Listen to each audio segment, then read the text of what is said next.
Most of us. Taxation is theft. Sean O'Connell Show coming at you on ESPN 700, 92.1 FM. If you can't catch us live, you can listen on ESPN700sports.com in the on-demand section. The ESPN 700 app is a great way for you to get every bit of the Sean O'Connell Show, the Drive with Spence Checketts, Down and Dirty with Scott Mitchell, regardless of where you're at. You can even tell your smart speaker, play ESPN 700. Thanks for being with us today. We got a fun show lined up for you. Gordy Chiesa joins us in half an hour. Sammy Mora as the Red Rocks get geared up for the national semifinals. And hopefully, knock on wood, they're still competing on Saturday in the Final Four on ABC at 2 o'clock, chasing a championship. It would be the first national championship in 30 years for the Red Rocks. But they've been to this Elite Eight 49 straight times. The only program to have qualified for the National Gymnastics Championships every year that the format has existed. Pretty awesome. Like pre-NCAA, by the way, too. Like NAIW or however, I may have messed that acronym up. But the organization that governed women's sports before the NCAA, yeah, all of those years the Red Rocks made it this far. So they're about as blue as it gets in women's gymnastics, even though don't say that. Even though they haven't won a championship. They're red-blooded in a while. Yeah, you're right. As red as it gets. That's James Peterson producing today. Tony Jones going to swing by at 12:30. Jeff Schwartz at 1 o'clock. So we've got a lot to get to and only 3 hours to do it. I think I might be the only person in sports talk radio who uses the tax thing as the low-hanging fruit for a show, James. But we've had fun with this in the past. I want to see if we can have fun with it again. 877-353-0700 on the text line. You can call us as well if you feel like it. The only things certain in this world are death, taxes, and fill in the blank. Tell me what is a sports certainty that you know is going to happen every year, certainly going to happen here in 2025. What is the thing that you just know for sure? Death, taxes, and BYU fans annoying you. Right? It's going to happen. I mean, Joel Klatt would say death, taxes, Utah football. He has said. He says that almost every year. He says death, taxes, and Utah football. Now, the last two seasons, and especially last season, that certainty was out the window. So that's actually, James, we should run like a little internal, put some odds on whether or not Joel Klatt says that again leading up to the college football season this year. Because I feel like this might be the last year if they don't end up living up to those expectations that he does it. I feel like this is I still believe that. The last 2 years, bad injury years, especially to the quarterback, it's still death, taxes, Utah football. But if they have another subpar year, which knock on wood that they don't, he might be like, yeah, it's no longer death, taxes, Utah football. It's death, taxes, Colorado or whatever. He's going to say it. I know he's going to say it. Yeah, I feel like he is. A lot going on in the world of sports right now. We march towards the upcoming NFL draft. Already reports coming out about who is going where. That's been happening for weeks. It sounds like Shedeur Sanders is not going to attend the draft, which I think is a savvy veteran move. I think that is a genius move by Shedeur Sanders. Do you think that's like knowing his track record and his attitude, do you think that's like I'm bigger than the draft thing, or do you think that is like maybe I'm not going to get picked as high as I think I want to, and I don't want to be Aaron Rodgers sitting in the green room? I think this is the first self-aware thing we've seen from Shedeur Sanders ever. Shedeur Sanders, I think, realizes, and probably was told by his dad, probably was told by agents, maybe had a conversation with Aaron Rodgers himself. Like, hey, it's not that great going to the draft and sitting back there. Second of all, the cameras are going to be in his face. Like, when Cam Ward gets picked number 1 overall, they're going to show Cam Ward. Who's the second person they show? It's Shedeur Sanders. Absolutely. Travis Hunter goes number 2 overall. Travis Hunter's the guy that gets showed first. He is going to the draft, by the way. Travis Hunter is going. Because Travis Hunter is not going – there's no question that Travis Hunter is going to be a top 5 pick. There is some question about whether Shedeur Sanders – this is the first self-aware move I've seen from Shedeur Sanders. And I think it's genius. I think it's the right thing to do. Also, he can monetize this. He can have a draft party somewhere. Like he could be sitting at the Rolls-Royce dealership. He could be at the Patek Philippe or whatever the fancy watch he's always wearing. Like he could be doing something like that. This is a great move for Shedeur Sanders not to attend. We'll get to that as the draft approaches. I still think, knowing his track record, there's a small chance he also thinks he's bigger than the draft. Well, and honestly, you can be, right? That's the crazy thing about where he's at right now. He could be filming a commercial that day instead. He could be doing a paid appearance instead. Whether we like that or not about Shedeur Sanders, like he could be calling Travis Hunter, his best friend, and being like, hey, have fun sitting there at the draft. I'm going to be sitting at this car dealership making $100,000 and still getting the same phone call. I like, cool. Yeah. I don't know what it's going to be. I don't know what it's going to look like, but I think that's a smart move. The college football transfer portal. Yeah, remember that thing? What is that? That's still a problem for a lot of folks. Yeah. As spring football is wrapping up in a lot of places, and like we saw what's going on with Tennessee. If I'm Utah football right now, Jaden Ott, the Cal running back, who was, as a freshman a couple years ago, was arguably on an under-talented Cal offense, the most impressive individual performer in the Pac-12 conference in the final year of the conference.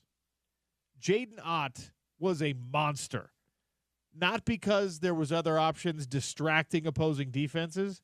It was incredible. And Jaden Ott is finally fed up with things in Berkeley, California. He's in the transfer portal.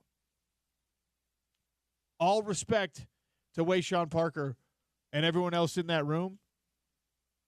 Jaden Ott is the kind of player that if you can take a shot at it, you do.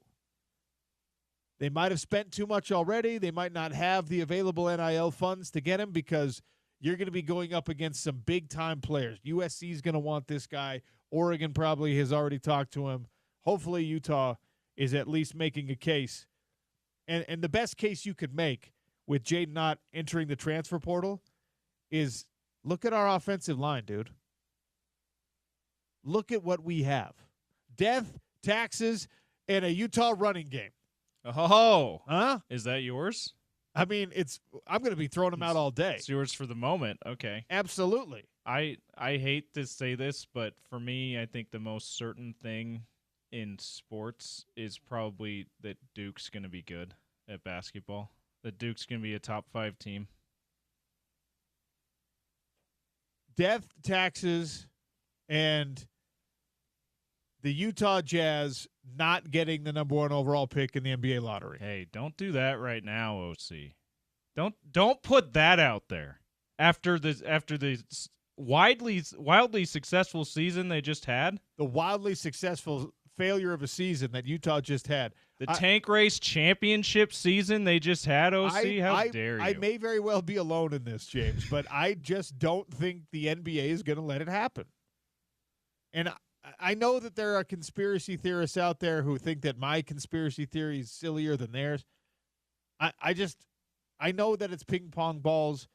You're not telling me that these are – I mean, this decision is worth to the NBA potentially hundreds of millions of dollars in media rights and, like, not direct, hey, this guy going to the Jazz gets you that much more money, or this guy not going to the Jazz gets you that much more money. But I'm a skeptic that it's going to work out the way we want it to. So death, taxes. I just can't believe you'd put that bad juju out there. It's my fault if it doesn't happen. 27 days, roughly 27 days from when we find out that they will get the number 1 overall pick. All right. Death, taxes, Jazz getting Cooper Flag. How about that?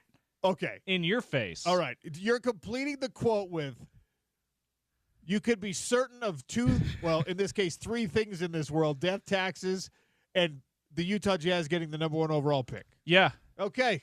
All right, James. And more than a little bit out of spite because of what you just tried to do in saying in ruining all of it, okay? They are the tank race champions, and you cannot take that away from them. That's right. You can't take it away from them. Although we do know that winning the tank race championship actually only ties you with the other 2 worst teams in the league. Yeah, and it guarantees you a top 5 pick. That's the only guarantee. Yeah. You know what I should say instead of that, because I realize I've put an unfortunate level of bad juju on the whole scenario, is what I should say is death taxes and the tank race not working out for the best for Utah, meaning maybe they get the number 1 overall pick and maybe it's Cooper Flagg, and then Cooper Flagg just ends up not being what we think he's going to be in the NBA. Don't do that either.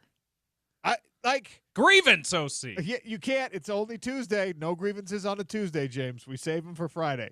If you want to write that down and bring it back on me Friday, fine. Oh, look at this. All right, I'm throwing a flag throw then. The flag. The All flag's right. been thrown. How about this from 0196 on the text line? Death taxes and Cooper Flagg will never play for Utah. Death taxes and a Las Vegas Raider goes to prison. I'm disappointed in both of you, our texter and you, OC.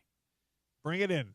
At Real OC Sports, 877-353. I'm not mad. I'm just disappointed. 0700. Death taxes and the national championship White House visit going disastrously wrong somehow. Oh, my J.D. gosh. Vance dropping the national championship trophy. Watch yourself, J.D. Vance. You know what, though? Don't do that to my Buckeyes trophy. I got to give a little bit of leeway here. How many of us knew that trophy came apart like that? Yeah, that's kind of flag on the college football playoff for doing that, because the NBA there's videos just about every year in the playoffs or in the finals of them showing how they construct the NBA championship trophy, and it's in pieces at first, but when they put it together, it's all tightened up so that it cannot be in pieces again. Like, can you imagine? Like, come on. Can you imagine if the Stanley Cup, you hoisted that bad boy and it just came apart? The cup part is loose. The and base, the rest but of the it, cup. Oh, yeah. whoops. Or it was, you know how like those camping cups that are telescope? Yeah. Oh, it's like multiple levels. It's like that. It's smash it down. Oh no, sorry, I smashed it down. You like pinch your finger in there. Ah! That's what you're doing here. Yeah, you that's know, ridiculous. That's ridiculous. If you have, that's not all on our by the way, vice president. It's there. college football who does this, because the old national championship trophy, right, the crystal ball or whatever it was. It was just a crystal ball. But that thing came away from the base, except everyone knew. Yeah, it was fragile though. That's too fragile. Oh, seriously, I got nervous every time they lifted that up. I'm like, Nick Saban is going to drop that thing. Sports trophies are meant to be hoisted. Yes. Can you imagine having an unhoistable trophy? There is one, by the way. One of our guests today, Jeff Schwartz, is a part of the committee that votes on the Joe Moore Award. And the Joe Moore Award is given to the best offensive line unit in college football every year. The whole group. It's a whole group. It's like a bronze. That's awesome. It's a bronze of like an offensive line group. And it weighs like 300 pounds. So you can't lift It's an unhoistable trophy. So in solidarity with how much each of the offensive linemen weigh, they made it weigh 300 pounds. It's I big. love that. I don't know if it weighs. I'm gonna look it up right now. Or they made it so that the only way it can be hoisted is if all of that group is lifting it at the same time. I'm sorry, I lied to you. Oh no. The Joe Moore Award trophy, the largest in college football, 7 feet tall and 800 pounds. That is an unhoistable trophy. Yeah, that's unhoistable. Even if, I like the word I like that we made this a word too, unhoistable. I tell you what, though, it's a fun word. I'm sure they've tried to hoist it, because if you think of you give it to the Michigan offensive line, turn it sideways, and then you tell the Michigan offensive line 5 guys. That's like, I mean, doing the rough math, like 1,500 pounds at least each. That you're only asking each of those guys to lift 150 pounds or so. Yeah, easy for them. Especially, like I said, the height thing's a problem with it too, being 7 feet tall. So you just turn it on its side and you lift it that way, hoist it sideways. Hey, here we go. Horizontal hoisting. death taxes and the Joe Moore Award trophy not being hoisted. Okay. That's a sports thing that we can count on. Let's go with that one, and let's pretend you and our texter didn't say the other ones about the Jazz. How about that? Death taxes and what in sports? 877-353-0700. Okay, we're getting some haters in here. I don't like it. There's a couple that I'm not Get going the to whistle read. sound ready for them? I'm throwing a Cooper flag on Oh. on 1624. flag. I'm not even going to read it, okay? And then Bridger Kyle on Twitter. I'm not even reading this on air. I'm okay putting a little bit of bad juju on the Jazz, all right? They don't give us. Are these Niners? No, these are Ute takes that I am not putting out there on the home of the Utes. Okay. All right. Okay. How about this? Death taxes and BYU absolutely being the highest bidder on a basketball recruit. That's something that we can now be certain of moving forward. And coaches, probably. And coaches. Don't live death taxes and BYU Cougar denial about something. You know what's so wild about it is it doesn't even have to. Now your denial as a Cougar fan is like directed at something that should be a positive for you. In the past, I kind of understood the denial that BYU fans lived in, like 1984. Yeah. Now your football team is really good again. They're going to be good again this year. All right? It used to be death taxes and ridiculous expectations that were not going to be met by BYU football. Now you're going to meet the expectations, and now as a sports fan base, they found a different thing to be in denial about, and it's something so silly to be in denial about. We don't pay for recruits. Yeah, you do. Everybody does. Yeah, it's legal now. Everyone does. You're fine. We all do. And everyone knows, the point I was making yesterday, OC, everyone knows it's not the school and, by extension, the Church of Jesus Christ of Latter-day Saints paying for those recruits. So relax. It's boosters. Death, taxes, and arguments over the greatest of all time in their respective sports. Yes. Yep, 100%. Absolutely, especially basketball. I heard I was listening. I was driving late-ish at night, so it was, probably 9 p.m.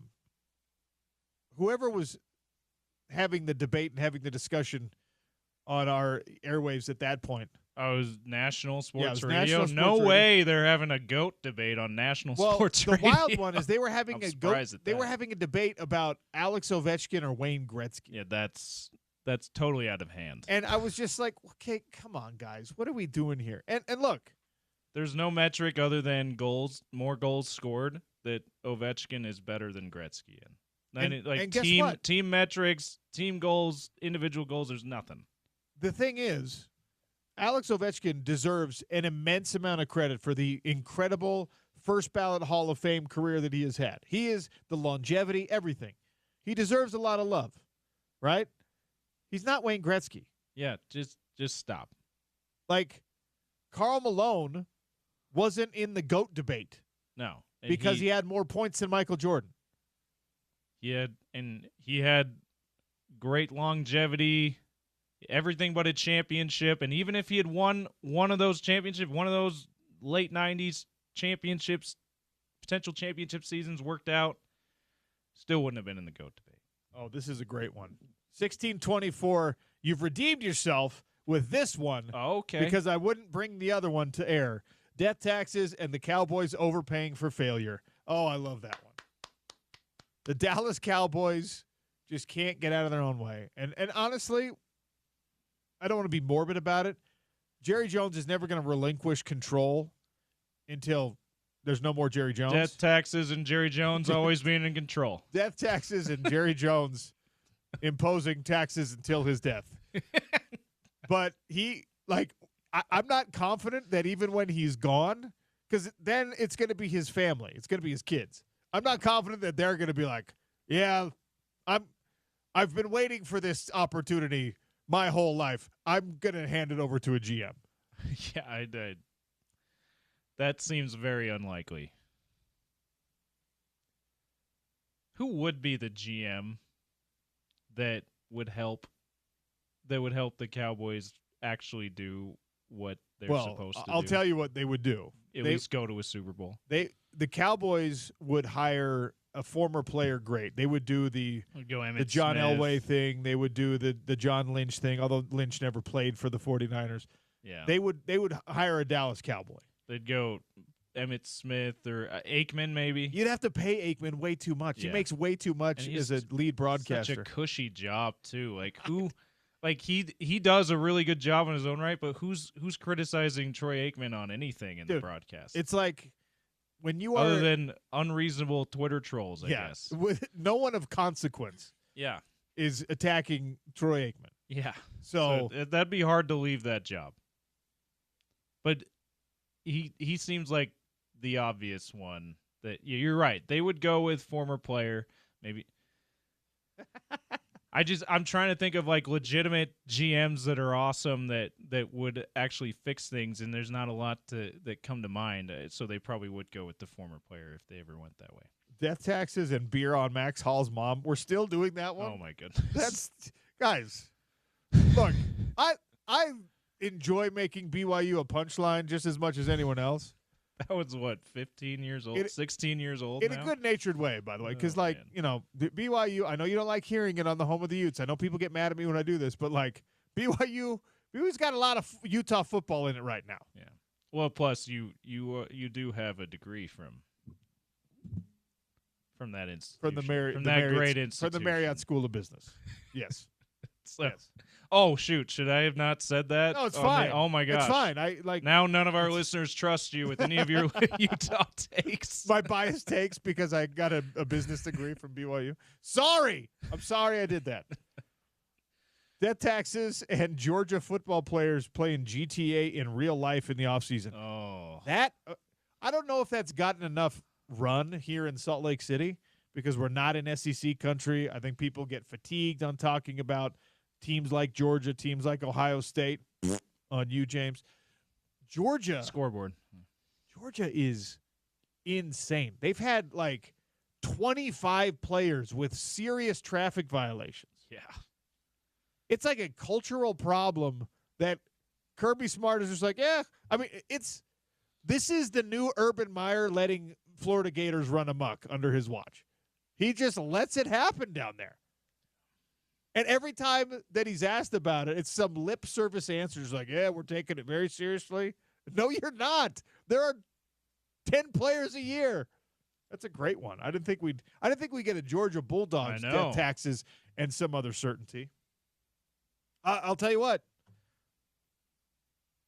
Death taxes and me being a hater on Shedeur Sanders, even if he ends up killing it in the NFL as a rookie, I will be among the guys, the media members that are just like, watch him go. I don't think so. Watch him end up at a different NFC West team, so he's a rival of your Niners too. So you have even more reason to be a hater. You know what would be the biggest problem for me? Goes to the Seahawks or something. What would be the biggest problem for me is if somehow he ended up as the San Francisco 49ers quarterback. Yeah. I'd be like, oh crap! I don't know what to do. I'm completely at a loss. You'd be like, Purdy was better because I'm not sold on Purdy. All right, yeah. I was not sold on Garoppolo. Yeah, even less, right? Even less than you are on Purdy. I was a Garoppolo hater probably, and I'll get at least back to that level, and that's not a good place to be. Yeah. 877-353-0700. Death, taxes, and what sports certainty, because there are things that happen death, taxes, and LeBron James, despite his greatness, making us cringe with some comment. Yeah, there's just something weird about him. Or ESPN making a ESPN, Fox Sports, whatever national TV brand making us cringe with some Yankees, Dodgers, Lakers, Cowboys take, or forcing some Cowboys, one of those takes that just doesn't belong. Like, did you see Bronny got the start on the final day of the regular season when the Lakers weren't trying to win? And big headline: Bronny's first career start. Fantastic cool story, bro. Like, who cares? But apparently these big national media brands think enough people care about that. I don't even understand what this one from 8718 is. I don't know what they're trying to say. I'm not gonna touch it. If you wanna clarify on the text line, we might read it. Death taxes. No. Okay. No, we're not doing that. That's too mean about LeBron. Death taxes and what sports certainty? Bring it to me. Sean O'Connell Show here on ESPN 792.1 FM. Death taxes and heat culture. Our show today and every day is brought to you by Les Schwab Tires. Les Schwab has tires, wheels, and accessories for whatever you drive. Stop by your local Les Schwab today, and their pros will get the job done right the very first time. We'll take a quick one. We'll come back with Gordy Chiesa. Gordy is a clever man. He'll have something for death taxes and a certainty in basketball. The Utah Jazz season is over. Well, digest what that means with our resident NBA guru, Gordy Chiesa, in 3 minutes. ESPN 700, 92.1 FM.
Oh, off the glass, he banked in a triple.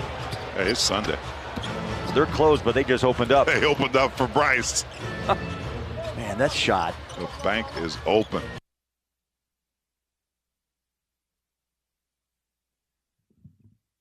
Bryce Sensabaugh banked in a Utah Jazz 3. That was the tank race winner.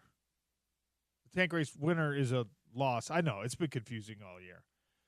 That sound courtesy of Smith Entertainment Group Media. Craig Bolerjack, Thurl Bailey on the call. Sensabaugh had a team-high 22 points for the Jazz. Gordy Chiesa, our resident NBA and basketball guru, stops by on a Tuesday. Gordy, welcome back to the show. How are you, sir?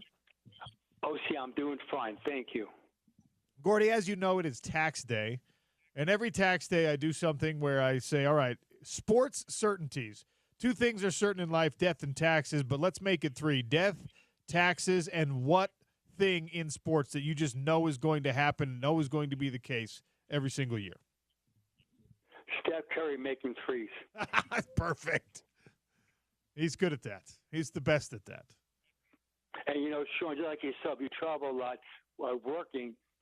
When I think about tax day, I think about all those decades of filing about 28 tax returns, because when you're in the sports or entertainment business, when you go to a certain city, you get taxed X amount. There's a percentage you get taxed of that city. So my memory of tax day is somehow, getting all this stuff information to my accountant and then trying to file 28 different tax forms, Philadelphia, Cleveland, the state of California, the state of North Carolina, etc.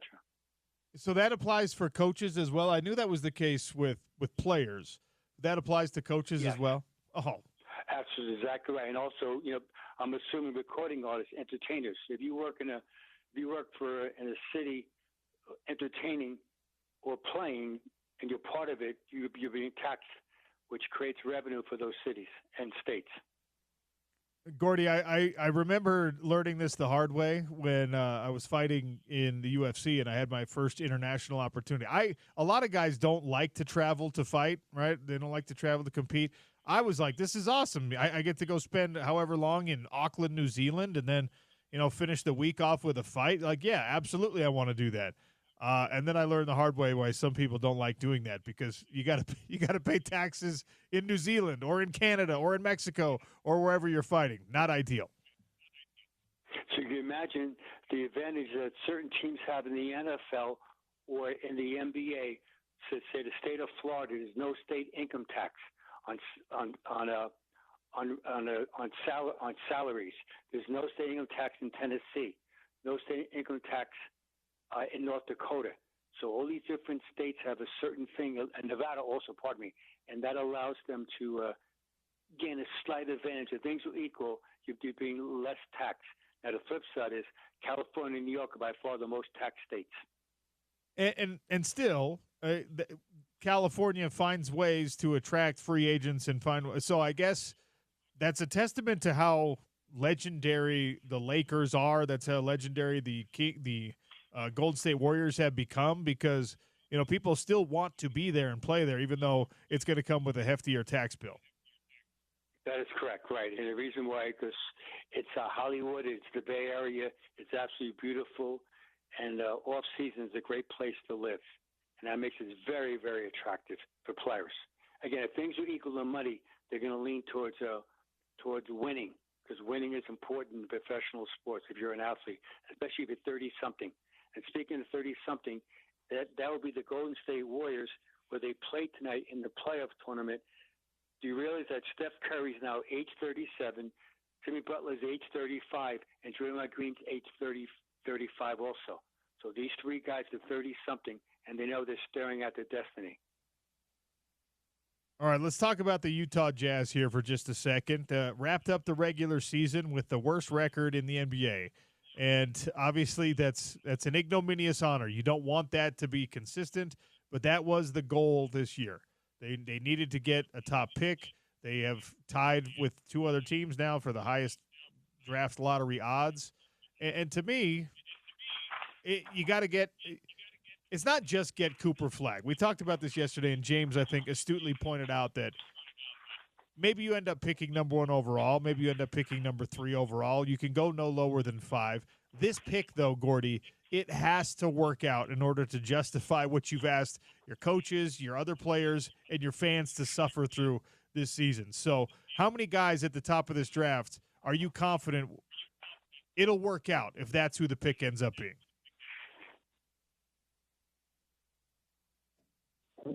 2. Okay, wow.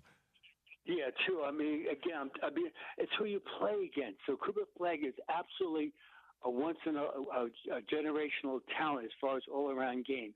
And I do like very much Dylan Harper, Ron Harper's son, left-handed, I'll call him a combination guard. So he's very good. Everyone else is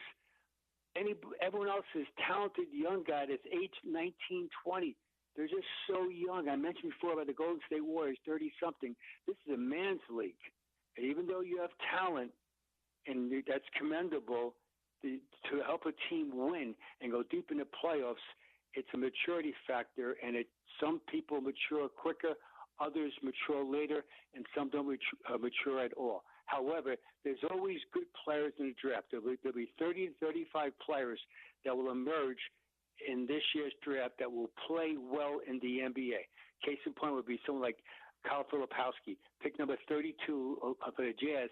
He's not a difference maker, but he's absolutely a solid contributor, whether someday he's your 4th starter, 5th starter, or off the bench your 6th man. So the myth, again, after the first 2, no one else can play. That's a myth.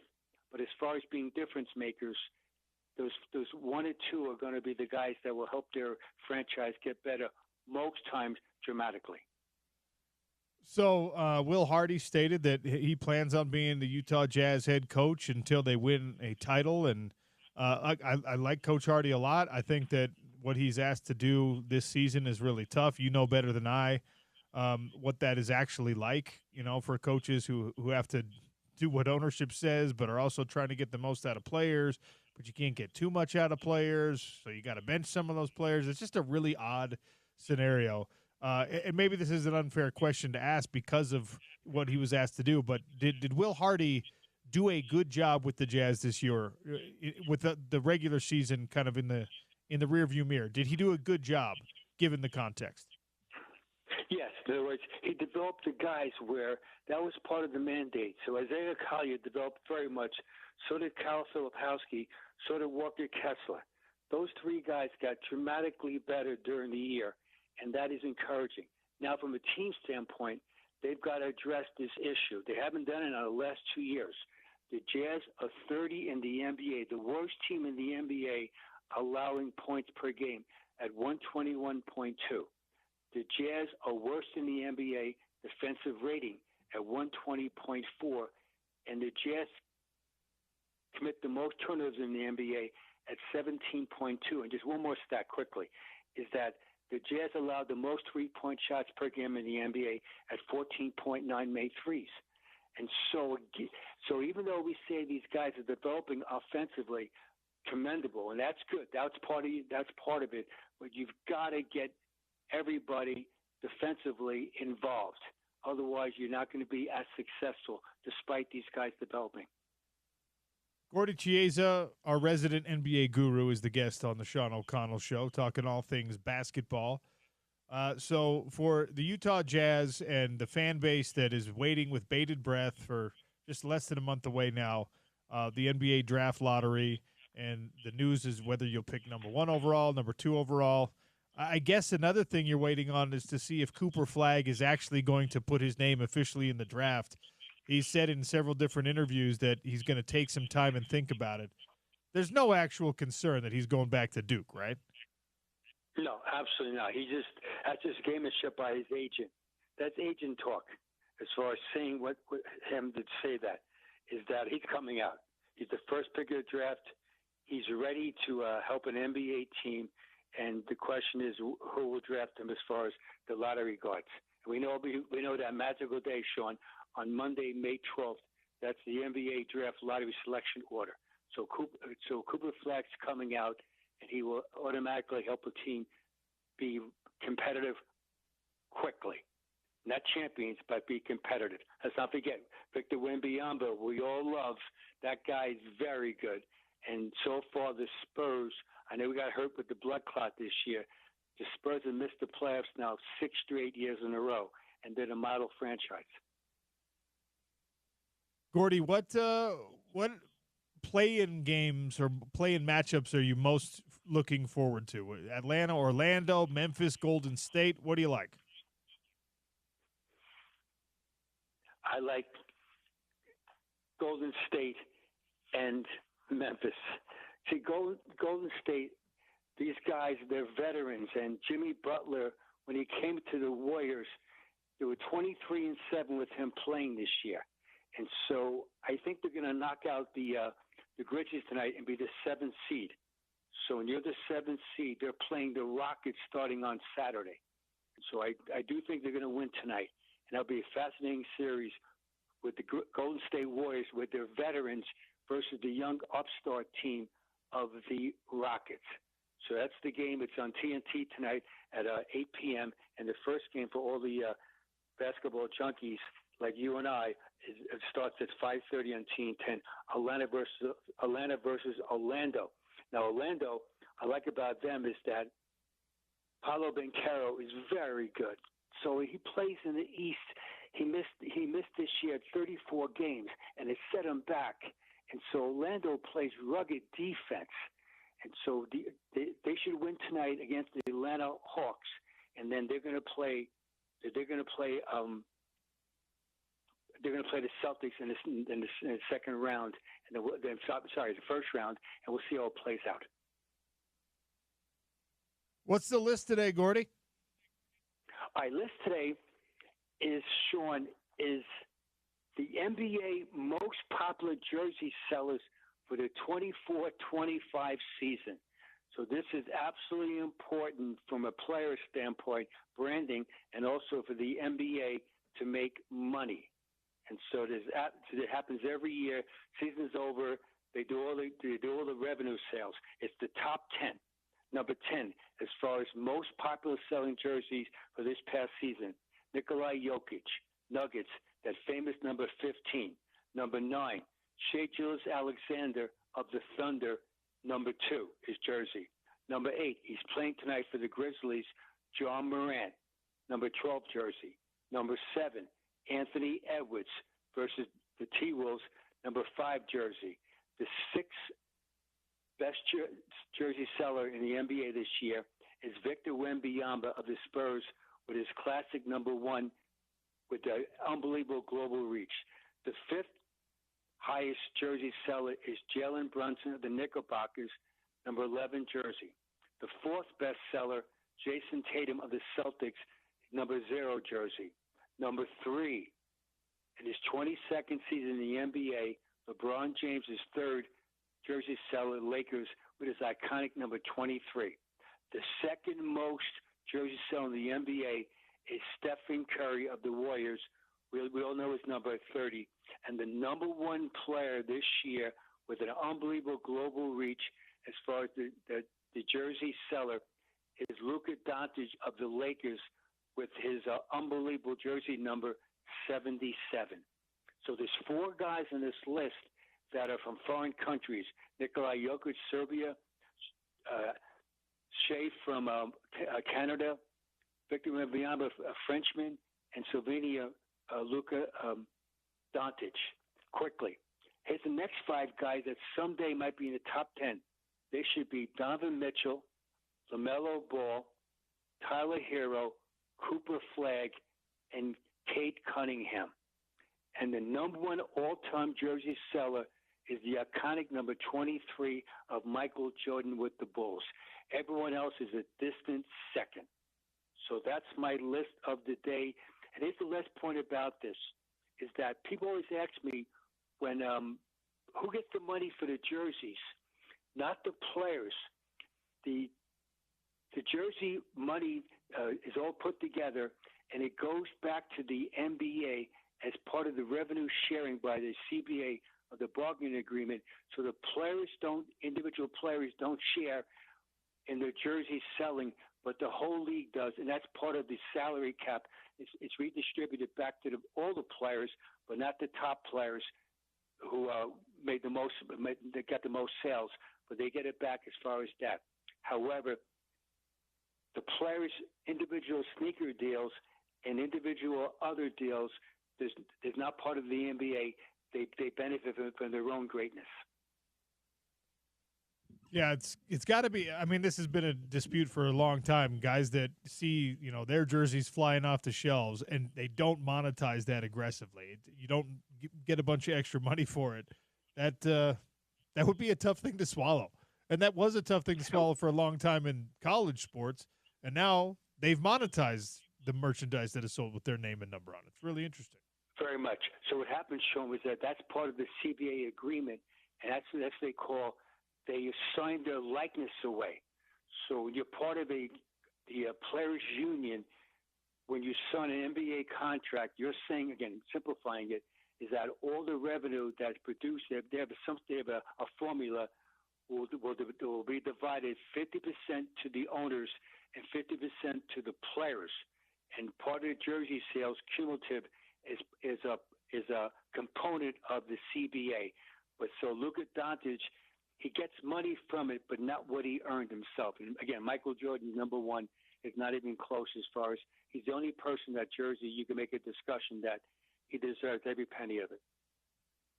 Gordy, it's always great catching up with you. Thanks for your time today, sir. Thanks, Sean. Peace out.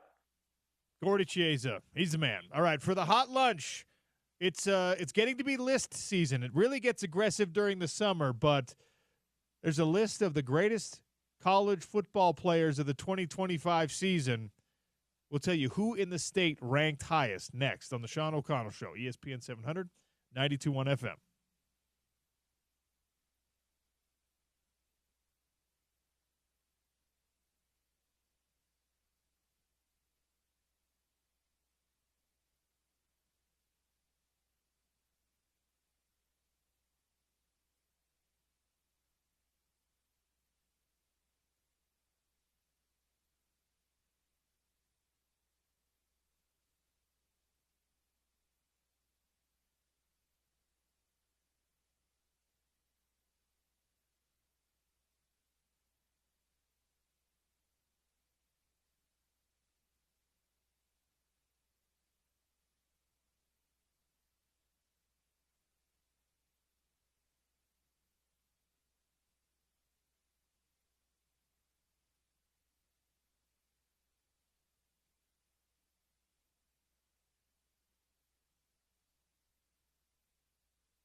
Hot lunchtime here on the Sean O'Connell Show. And then to start hour number 2, we will have Sammy Mora talking Red Rocks and Utah Spring football again.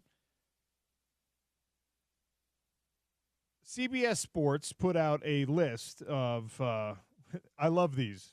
I love lists. If you've listened to me on the radio, you know I really lean into these things, whether that's a good idea or not. I don't want to hear it because I love them. CBS Sports put out a list that they call definitive, which makes it that much better because, of course, there's nothing accurate about these predictive lists. College football's top 150 players of 2025, the definitive spring rankings, okay? So this is really intriguing because of, obviously, the local connections on it, because of some interesting developments regarding those local connections. The first thing I want to talk about is where Sam Leavitt, Arizona State quarterback, is at. Sam Leavitt is considered by CBS Sports to be a top 10 player in all of college football for next year. 62% of his passes were completed last year, 24 touchdowns, 6 interceptions, 443 rushing yards to go on top of his passing production for 5 TDs. Sam Leavitt was an awesome player. You saw how difficult he could make things against the University of Utah in what ultimately should have been a win for the Utes. A penalty on a pick play on an illegal block is what led to the downfall in that game, what got Andy Ludwig pushed out of the building, all of those things. He called the play that scored a touchdown, and a penalty brought it back. It was crazy. Anyway, Sam Leavitt is an awesome player. Is Sam Leavitt a top 10 player in college football? Well, without Cam Scattaboo, he's going to have to prove that he is. Because I think Sam Leavitt last year was an accessory to greatness. He was a guy that did exactly what the team needed him to do, but didn't have to shoulder that load. That was Cam Scattaboo's job for Arizona State. Sam Leavitt is now going to be expected to be that guy. And if he truly is a top 10 player in all of college football, look out, because Arizona State did not lose a whole lot from last year. They lost their best player, but beyond that, they brought back a lot of important guys. Number 8 on the CBS Sports list is the Arizona State quarterback, Sam Leavitt, who, unless I'm mistaken, was not anywhere near the top 150 last year. So you talk about upward mobility, pretty insane. The highest ranked local, and this will surprise nobody on the list, is Utah offensive tackle Spencer Fano. He comes in on this list at 21. The reason, or one of the reasons why this is more intriguing for me, is there's only one offensive lineman listed above him. Isaiah World of Oregon, another offensive tackle, transfer player coming in to bolster things for the Oregon Ducks, is the only offensive lineman right now more highly regarded in the nation, at least by one publication, than Spencer Fano. Spencer Fano is expected to be a top 3 offensive tackle in all of college football next year. He's expected to be an All-American level performer. Look, we come in every single year with unrealistic expectations for Utah and for Utah football and for individual Utah football players. We come in asking for the world every single year. Very few years have you come in to a season and said, like, first team all conference? Sure, plenty of them. Very few years have you come in and said, you're supposed to be the best at your position in the country. You're supposed to be the best. I expected that of Devin Lloyd, and he was very nearly there. Beyond that, we expected that of Clark Phillips, I think. We expected that of Starlo to Lele. When it's a once every 5 years kind of a thing, once every 3 to 5 years kind of a thing, and most of the time we're not right about it. But Spencer Fano has this level of ability. That is a big time pick. Devin Dampier, number 63 on the list.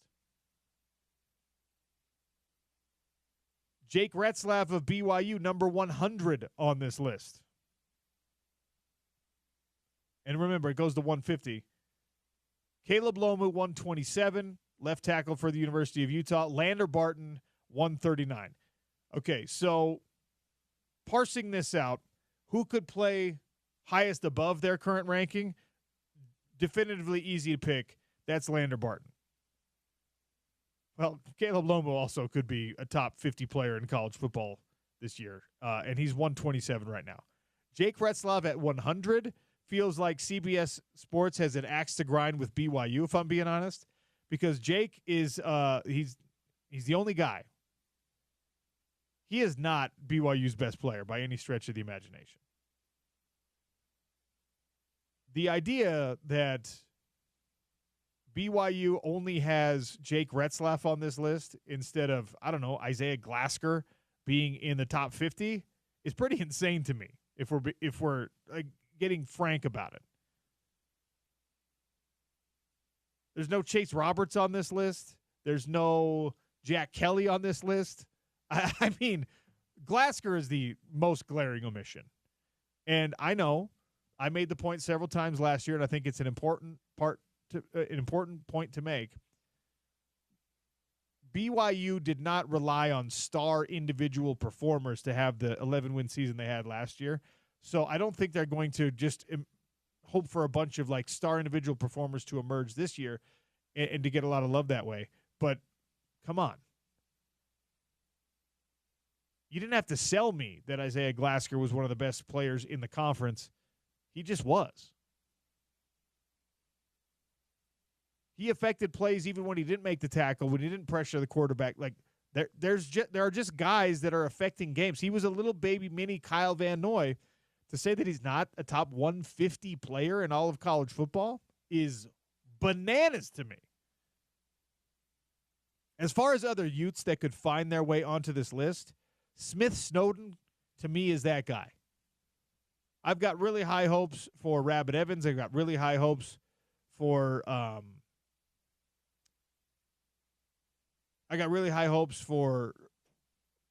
Teo Johnson, Smith Snowden is a dude who I think is the next elite cornerback at the University of Utah. We'll see positionally how he is used because he was so good in the slot corner position last year. He played boundary corner as well. Is he going to be that guy this year? Is he going to be positionally diverse? Is he going to be a guy that they have follow the best receiver around? Curious to see how they play that with Smith Snowden, but I could see Smith Snowden playing his way into this conversation. I think Lander Barton, if he stays healthy, could be well above the 139 spot that he's at right now. I think, look, Lander Barton, if he plays free and he plays confident and he's not scared of getting re-injured, and, of course, knock on wood, if he does not get re-injured, Lander Barton should be a top 10 linebacker in college football. Lander Barton should be a first 3 rounds draft pick in next year's NFL draft. So saying he's number 139 on this list today is a conservative pick and is, by the way, higher than he was rated last year when nobody knew he was going to get hurt, which is bananas to me. In any case, list season just sprinkling it in, just beginning. And I'm here for it. I'm a fan of it. Top 150 players in college football. Definitive spring rankings has 4 Utes on there and only 1 Coug. And we got to find out which CBS Sports writer, Blake Brockermeyer, is the one who put this thing together. We got to get Blake Brockermeyer on the show and ask him what he doesn't like about a BYU team and the players that caused them to win 11 games last year. I know everyone loves that here on the home of the Utes, but it feels like bulletin board material. And it also feels like if Keanu Tanuvasa was still in a Utah uniform, he would have been on this list. But transferring out, you just don't give that benefit of the doubt. You don't give that sort of level of preseason grace, offseason grace to BYU at this point. Wild. All right, we got to take a quick one. We'll actually see what Sammy Mora thinks about this list and the players' positions on the list. And then, of course, we'll talk some Red Rocks as they gear up for a national championship this weekend. Thursday is the semifinals, and then If they can make it through to the Final Four, that'll be Saturday on ABC. Sammy Moore next on the Sean O'Connell Show. It's Utah's #1 sports talk. ESPN 700, 92.1 FM. Proud part of Utah's ESPN radio network.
Utah Spring Football has the 22 Forever game this weekend. Tickets are on sale now.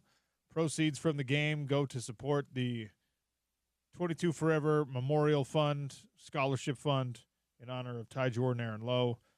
It's a fun little day. The weather's supposed to be good. You get a chance to see Devin Dampier and the new Utah offense in person. Hopefully we'll see you all out there at the 22 Forever game at Rice-Eccles Stadium. Sammy Mora, Utah Insider, kind enough to join us now, talk all things Utah. We'll do some spring football. We'll do some Red Rocks. I want to start with this CBS Sports list that had Spencer Fano and Devin Dampier, Caleb Lomu, and, of course, Lander Barton all on the list, ranked among the top 150 players in all of college football. First, Sammy Mora, welcome to the show. How are you? I'm doing great. How are you? Doing awesome. I'm sure you saw this list, but just to refresh you and to refresh our listeners who might be tuning in right now, Spencer Fano ranked number 21 overall in the top 150.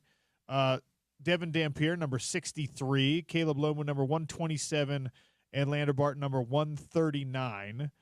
Let's start with Spencer Fano. No surprise, he is the highest-ranked player on the Utes. He's the highest-ranked player in the state. He's the highest-ranked player, or one of the highest-ranked players in the Big 12 Conference. He's the second highest-ranked offensive lineman in the country, according to this list. Only Oregon has an offensive tackle or offensive lineman ranked higher than him. Is that where we're going to see Spencer Fano talked about all year, in your opinion? Honestly, if he stays healthy, yeah. I think that Spencer has the ability to be, that next great Utah offensive lineman who's drafted. I know some way too early mock drafts for next year have him going early in the first round and stuff. But, Spencer is just so good. And you saw the jump between his freshman and his sophomore year last year. And, I'm excited to see what that jump looks like again from last year to this year, both on and off the field. He was named a spring captain this year, along with his brother Logan. So I think, if you're seeing that trajectory for Spencer continue, I think, yeah, you're going to hear his name brought up quite a bit with those, elite offensive tackles you have, that are going to the next level. I've seen plenty of things written about him, and one of the best things I've seen, or one of the best points I've seen made about him, is that he's not on the blind side of your quarterback, which of course is what a lot of teams do with their best tackle. But the idea that now you can slide protection everywhere else, and that you can roll towards him, right? If you got a right-handed quarterback, a mobile one, you want to roll out in the direction of that quarterback's throwing strength. Having somebody like Spencer Fano out there, that's a huge asset, because your quarterback, when he rolls out of the pocket, could be exposed unless somebody like Spencer Fano's helping set that edge, I suppose. 100%. And I think that you brought up a good point, is that having someone like him, in that position that is on that rollout side, is massive, because, you like you alluded to, you get that extra protection, you get stuff like that. And I think that, that makes things a lot easier, because, but then it also helps that on the other side, you have Caleb Lomu, who's just I'm excited to see him take that next jump too. But you have two offensive tackles that are insanely good, that are protecting both of your edges. And I think that Spencer has just played so well. And he's played at left tackle too. So it's not like he's just a one-trick pony. He's played on both sides of the line. The beauty of it, we're talking about two great offensive linemen for Utah ranked in the top 150 of most talented players in all of college football, which I get it. These rankings are only worth the paper that they are no longer printed on. They're worth the bandwidth they take up on our devices. But these are the two youngest guys on the offensive line, and we've talked about this before. There's a lot of experience. There's a lot of size. There's a lot of continuity and cohesiveness on this offensive line, where everything else in the offense is up in the air. The offensive line being the constant feels like a huge asset. Oh, it's massive, because instead of having to build a whole new offensive line while also implementing a whole new offense, that's one less thing that Jason Beck has had to worry about this spring, is that the offensive line was the only unit on this offense that did not have somebody enter the portal in the winter window. And so I think that, that's a huge benefit, because not only is your starting five the same, but there's some guys that are on the two deep that have had some live game reps the last few years too, given the injuries that have happened during the season. So I think that I personally, from my vantage point, I think it was a weight off of Beck's shoulders, that you don't have to worry about plugging in who's going to be in the offensive line. You have the five guys that have made countless starts together, and that they all know who they are, and know how to work with each other. I think that was so good. The only thing they had to work with was building that chemistry with Devin Dampier and the other quarterbacks in the room. That was it. And I feel like that's a whole lot easier than five guys trying to come up with their own chemistry and having the trust to know that the guy next to you is going to do their job. Because I feel like this offensive line, any single one of them trusts the guy next to them to know that they're going to get the job done. I know it's not a fun time to talk about roster mobility and fluidity, because you got a spring game coming, and we're going to try to get a good picture of what this team is capable of and prognosticate what they could be in the fall. But there is going to be some movement. There is going to be players into the portal, and hopefully players coming out of the portal to the University of Utah. One of the best running backs in the country, Cal's Jaden Ott, put his name in the portal after their spring camp. Is that something you got to kick the tires on if you're Utah? I mean, that's one of those things where it's like I've been very much in the camp of, Utah's going to try and take the best available player. But I know that, Kyle Whittingham has spoken so highly about Wayshawn Parker and how he has, kind of that inside track on that running back one position. I mean, you might kick the tires, but again, I think there's a lot of factors you have to think about, the NIL standpoint. What is he expecting in terms of playing time, stuff like that?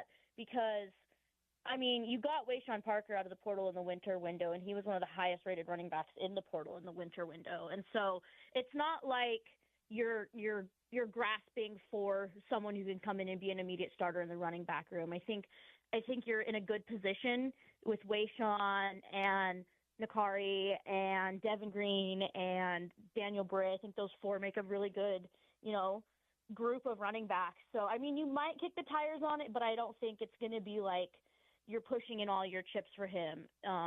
If Utah didn't have Wayshawn Parker or didn't have somebody who could be that workhorse back currently on roster, I think you'd probably go a little bit harder. But as of right now, I think, you kick the tires, but if the interest isn't there, you just kind of move on, in my opinion. Yeah, I'm really curious to see, what his landing place is. And I would love to know how serious Utah would be about it, because last year was a super down year for him. But if you go, 3 years of football with Jaden Ott, he's highly productive. And yeah, you got to this is one of those things that it's not a question you had to ask 5 years ago.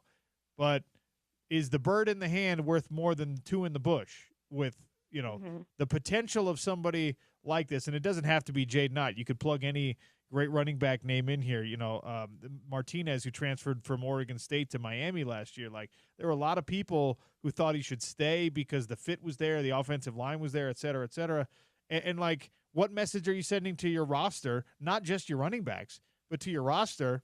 If a guy works his ass off all the way through spring and emerges as the presumed starter, and then you're like, but also here's this guy who was a former preseason All-American, All Pac-12 guy. And it's not just a Utah question. It's everywhere. So it's an interesting thing for me with how coaches have to kind of measure that out even before they make these decisions in real time. Oh, yeah, and I totally agree. And I know that there is going to be some, Utah's going to address some needs after the spring portal window. But for, I would say, a good majority of the position, it's all going to be, I think, added depth pieces and stuff like that. I think that for the majority of your position groups, you have at least some sort of idea who could possibly name that starter, because we all know how Kyle Whittingham runs a program. No one's truly a starter until, kickoff of that first game of the season. So I think that, there's going to be some positions that are going to be addressed, but I don't see Utah, going in and Actually, I take that back. There's probably one position where maybe you try and go for a immediate starter, and I feel like that would probably be the wide receiver position. I feel like you like the guys you have, and Zach Williams has obviously, Kyle Whittingham said that if they played last week, Zach Williams would have been wide receiver 1. But I think you need somebody else who has, some production, a good amount of production to come into this team. But I don't think Utah's going to be trying to look for, immediate starters at a couple of positions, because most teams seem to be doing that in the winter window and then using the spring window as like kind of that time to, with the exception of like Ott or, the Tennessee situation as a whole, I think you're going to see more teams just using it as a time to, probably bring in some depth pieces across the board. Sammy Moore is our guest here on the Sean O'Connell Show, managing editor over at Ute Zone. So let's switch gears and talk some Red Rocks. We had Carly Dockendorf on the show yesterday. Great catching up with the Red Rocks coach anytime we have an opportunity to do that. And look, 49 straight years qualifying for national championship competition. No other program has done it. It feels like it's a bar that is set so high, no other team probably ever will be able to do it. But help me put it into context. Like this level of consistency, conference after conference, coach after coach, the fact that Utah, James, we screwed this up. Death taxes and Utah gymnastics making it to nationals. That's the thing. What does it truly mean for this program, Sammy? It's the consistency. It's just like the consistency that they've always had. And like, you say conference after conference. Like one of my favorite fun facts is that the Pac-12 was the first conference that Utah was in for gymnastics, because when they were back in the Mountain West days, there wasn't enough teams to have, a Mountain West. So they just were independent for a good chunk of time. And so I think that, that's going from independent and still making it to nationals to being in the Pac-12 and still making it to nationals and now being in the Big 12 and still making it into nationals. I think it just shows the level of consistency and care and dedication that, the university has put into this program, the coaches that have been through this program, the athletes that have been through this program. And for those that don't watch gymnastics, I would kind of equate it to that time when Saban's deep run where it seems like every single year Alabama was in the national championship game. I would equate it to something similar to that. Yeah, the trophies haven't been brought home every single year, but it was kind of like you said, death taxes and Utah gymnastics at nationals. So, and I think that Utah's made the name for themselves as one of the blue bloods in college gymnastics, and that's something that they wear with honor. They wear with a badge of honor, pride that they are this team, the only team that has the record still, because Georgia used to have it, and then they missed nationals, I think, 2 or 3 years ago, and it snapped their streak. It was Utah and Georgia were both on that same pace. But it's really amazing to think about it, how it's been 49 seasons of doing it back consistently, because that's basically an unheard of level of consistency across any sport, I think. All right. So, it really is impressive, but it's been 30 years since they took home a national championship, and they're not favorites to do so this year. How realistic is that aspiration, that hope for Utah gymnastics fans that this could be the year that they bring it all home again? Well, there are people who are like, oh, Utah's not going to get it. I'm kind of more a little bit optimistic on this front, and I'm not just saying that because, it's my job to cover the Utes and stuff like that. But I honestly think that with all 8 teams that are currently at nationals, there's some flaws that have been building for every single one of them. Not to say that Utah is flawless in and of themselves, because they very much are, especially on beam. They've had their issues, but I think that they just need to be perfect on beam for 2 meets. And I think that is possible. And I think that Utah has shown enough progress on, the vault. The vault lineup has consistently gotten better week in week. They've always been really solid on floor this season, and their bars team is probably one of the best in the country. But if you look at the other 7 teams that are at nationals, there's still a lot of questions in my mind, at least. Michigan State, they haven't been here in a long time at nationals. I think the last time they made it was 1988 or something like that. They, how are they going to handle the pressure situation of being in a national championship meet? LSU has looked like they're a very good team, But sometimes when they get out of the confines of, SEC territory, they get a kind of a hit of reality. And when it comes to scoring, I think back to that Arkansas meet earlier in the season, and yeah, it was an SEC meet, but LSU didn't crack 197, and they actually lost to Arkansas. So LSU looks like that team. UCLA, they seem to be a team at one point. If one mistake happens, it kind of spirals, and so you're going to need to see something like that. Jordan Childs is going to need to be extremely locked in if they want to have a chance to make it. And then on the other side of the bracket, Oklahoma is relying on 5 all-arounders, and they've been going all season long. Like, they have got to be tired, and at some point, that exhaustion is going to creep in, and it might come at the time that you don't want it to come in. Florida, again, is kind of, I think, the same thing as LSU. They've had some favorable scoring, but they look like a different team on the road than they do, at home. But there's a lot of things going on that I just think, Utah needs to be completely lights out, and it wouldn't hurt if, some of these other teams started to have some little errors and stuff like that, because Utah's shown, if that regionals didn't prove anything, it's that this Utah team doesn't know how to quit. There's always going to be some fight within them. There's always going to be some pushing back. And I think, I think that goes across all Utah athletic teams. Utah's always been the pull yourself up by your bootstraps and get to work type of athletic department, and that's no exception on the gymnastics team. They were pushed against the wall at regionals and they crawled their way back in. So I think it's going to be fun. I think Thursday is going to be a massive test for this team, and if they come out in the top 2, maybe depending on who else comes out of the earlier session, I think Utah has a chance. I spoke with Coach yesterday, as I mentioned, and talked about something that happens every year in every college sport. You get your seniors, your upper class, in this case upper class women. The leadership kind of moves on, and they've accomplished a lot already. Who is of the young crop of gymnasts? Who is going to be like the next? I don't know, McCallum. Who's going to be the next great Utah gymnast behind the upper class right now? Is it cheating if I say Avery Neff? Because I feel like that's kind of the answer. That's the answer I feel like most people are going with right now, and it's a just comparison. I mean, I've even said it during meets this season. I've said, Avery has the possibility to become a very, very, very great gymnast by the time her time is done at Utah.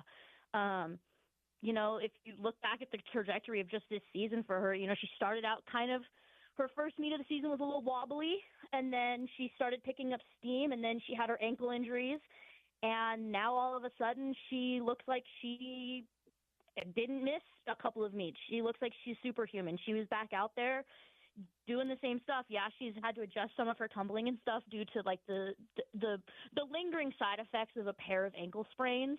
But most of the time, I think Avery, it doesn't look like she missed a beat. So I think Avery is probably the big, the one that everyone's probably saying. But I also think, Ella Zerbies she had some rough, a couple of meets were rough for her, but her sophomore year she's been, again, another solid contributor for this Red Rocks team. I mean, you don't usually see sophomores competing at the 5 spot on bars, but Ella has very well slid into that 5 spot on bars, and I wouldn't be shocked if possibly, maybe next year she is your anchor on bars just because of her skills and her ability and stuff. And there was a lot of talk this off season, like this preseason, about Ella, and Carly spoke really highly of Ella and how she had made some strides on beam as well. And they put her up on beam a couple of times, and she had some falls, she had some mistakes, so they pulled her out, But I think that Ella could also make that next jump. And so I think Ella and Avery are two of the ones that I think you have those two could probably be the all-arounders of the same level that Grace and McKenna have been this season. I think that they both have that scoring potential, that high 9-9 scoring potential with possibilities of even 10s. All right, before I let you go, should Utah gymnastics fans, should Utah sports fans in general, at the very least make plans to be watching on Sunday? Does this Red Rocks squad at least get to that point? They will get to Saturday. I think they're Saturday. Very strong. No, you're good. You're good. There's a lot of events going on at any single time, so I get it. But Yeah, I think that you should. I mean, I personally will be sprinting home from the spring game to cover the national championship meet. I think I think they should make it. You know, you just need to be top two. And in your session, you've beat UCLA twice now, and you know, I think you're in a good trajectory and a good point. So I think, you know, as long as you're top two on Thursday, but this team is picking up speed. This team is peaking. So I personally, I would clear your schedule for Saturday to watch, you know, start your day off at the spring game and then go home and watch some gymnastics. Maybe we should get someone in the athletic department to throw the gymnastics broadcast up on the big screen, the jumbo screen. Hey, let's go. I would take it. It's every other year that the spring game and the national championship meet for gymnastics fall on the same day. It's every other year. So next year won't be a problem. Last year wasn't a problem. It is this year that it is a problem that it's on the same day. We'll see you up there on Saturday, Sammy. Thanks for your time. Okay. Thank you. Saturday for the championships, not Sunday. This is not the Masters, all right? Saturday on ABC for Utah and the Red Rocks. I mean, some masterful performances, no doubt, but not Masters Sunday. Conversation with Sammy Moore, part of our Big 12 at noon coverage, brought to you by Mountainland Supply. And spring football coverage is brought to you by Jersey Mike's and Advanced Window Products. Check out the latest sound from spring ball on ESPN700sports.com and the ESPN 700 app. Today after practice, it's offensive players, it sounds like, and a little Kyle Whittingham. So we'll do our best to make sure that's populated on the website by this evening. All right, Tony Jones joins me next to talk all things NBA. Jazz season in the books, the worst season in Jazz history, the worst season in the NBA in 2025. Does it pay off? We'll get to that with Tony Jones next on the Sean O'Connell Show. ESPN 700, 92.1 FM.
Misses the three, and Brooks mistimed his jump a little bit. Back come the Nuggets again. They love to get out in transition, and there goes Aaron Gordon. Not only is he a big body, but he's a high flyer.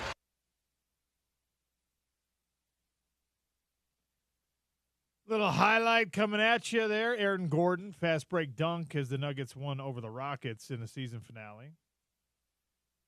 That sound courtesy of the Space City Home Network. Craig Ackerman on the call. Tony Jones, NBA guru, basketball insider, our guest here on the Sean O'Connell Show. Tony, welcome back to the show. How are you? I'm good. How you doing, brother? I'm doing all right. I thought that our business in sports media was the only business where you could do a good job and still get fired, but I guess that's also true in the NBA. Well, good job is relative. I would say that. But I would say I think that Michael Malone is a great coach, and I think that he'll be coaching somewhere else very soon.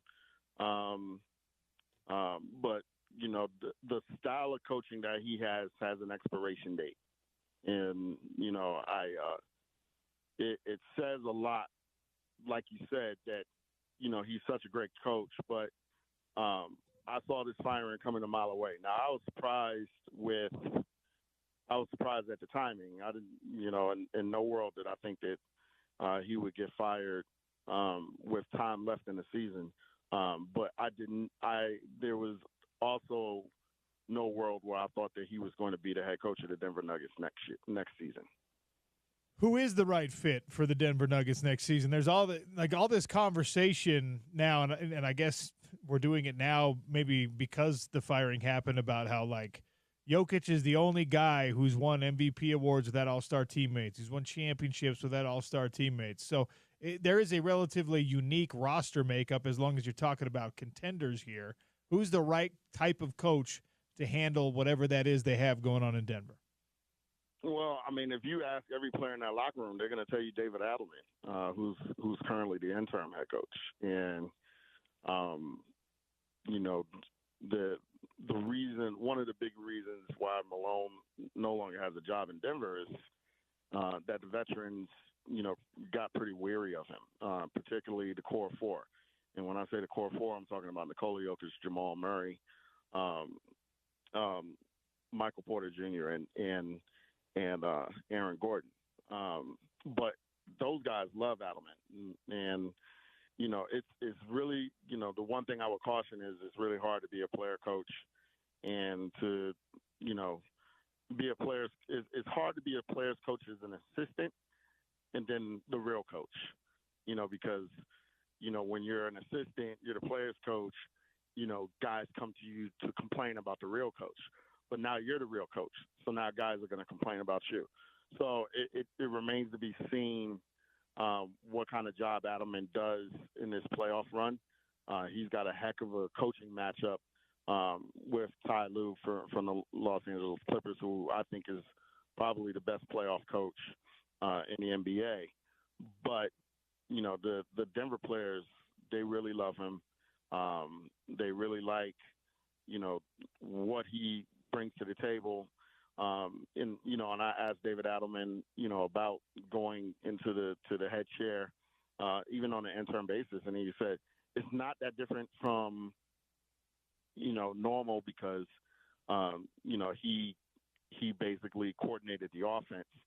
So, you know, those guys heard his voice, you know, on a regular basis anyway. But, you know, if it isn't David Adelman, it'll be interesting to see what kind of search. You know, you would think that a lot of guys would be interested in that kind of job because, like you said, you do get to coach Nikola Jokic, and he is in his prime. You know, so it'll be interesting to see what unfolds there.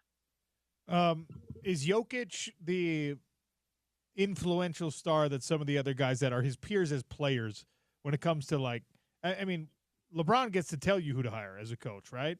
Does Jokic get to do that? Oh, absolutely. I mean, Jokic is a big reason why Russell Westbrook is on the roster. You know, and I'll say this: Jokic is I don't think for a second that Nikola Jokic got Michael Malone fired, but I think 100% the fact that ownership knew that Nikola Jokic was tired of Michael Malone, got Michael Malone fired. If that makes sense. Does that make sense? No, that makes sense. Yeah. And honestly, Yeah. I was more shocked by it, obviously, than you are. You saw this coming like I didn't, probably because you pay so much closer attention to the NBA, and you're a lot smarter than I am in all things basketball. But also, No, just because I cover the Nuggets, that's it. well, You can stop no, right that's there. not. No, there's more to it than that, and we both know it. But also, like, I was very curious to see that. Of course, the first person you ask a question to about the firing is the best player on the team, and his reaction was just like, yeah, they didn't talk to me about it beforehand, but they told me what the thinking was, and I'm cool with it. Like, that told me a lot, where he was just like, yeah, oh well, moves on. And I know that that's kind of his demeanor on a lot of things, but if it were a guy that he wanted to stick around, if it were a guy that he was like really excited about playing for, I think that conversation and that comment probably goes a lot differently. So that was telling for me. Well, it's kind of like when you ask your fiance to marry you, right? At that point, you kind of know what the answer is going to be. And if you don't know what the answer is going to be, you probably shouldn't be asking her to marry you. Yeah, it's a right? dicey proposition, yeah.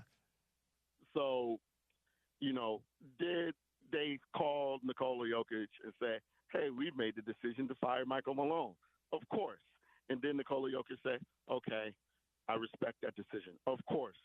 Okay, what's not said is that when Josh Kroenke and Stan Kroenke called Nikola Jokic and said, hey, we made the decision to fire Michael Malone, they knew exactly what his reaction was going to be.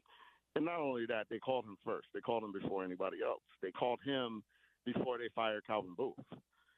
So, I mean, the bottom line is this, and I'm going to plug my story here.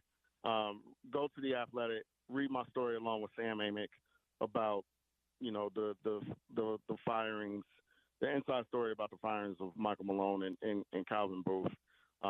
It's pretty detailed, but the vibe had gotten toxic. The locker room was toxic, and for the first time, it had started to bleed onto the floor. It was toxic last year, and it had started to go off the rails even as far back as 2023, when the Nuggets won the NBA championship. But by the time ownership stepped in and actually made the moves, it had just gotten it had become untenable, and it bled into the play on the floor. Go look at the Denver Nuggets 2 weeks ago. Go look at how they played. Go look at how they defended, and then go and look at how they played against the Sacramento Kings last Wednesday, the Memphis Grizzlies last Friday, and the Houston Rockets on Sunday. Two different teams. And I don't think that that's a coincidence. All right. I didn't know about this, so I got to give credit to James Peterson for putting this in my show notes and saying, hey, you should ask about this. Is there truth to the idea that the Kroenkes do not want to trade Michael Porter Jr. because he also was a Missouri Tiger? I think that the Kroenkes can't trade Michael Porter Jr. because he makes $1 billion. Now, He doesn't make $1 billion, but he makes a lot of money. And, he makes a lot of money, and frankly, he's a role player. I think he makes like $25 million a year. And if the Nuggets could have traded Michael Porter Jr., he would have been long gone. They tried to trade him last summer during draft night. They wanted to trade him.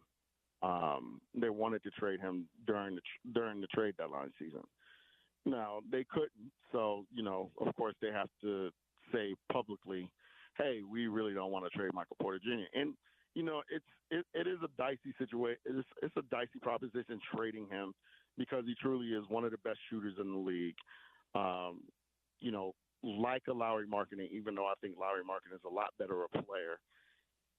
6'11", 7 foot guys who shoot the ball on volume like Michael Porter Jr. just do not come a dime a dozen. They don't grow on trees. They simply don't.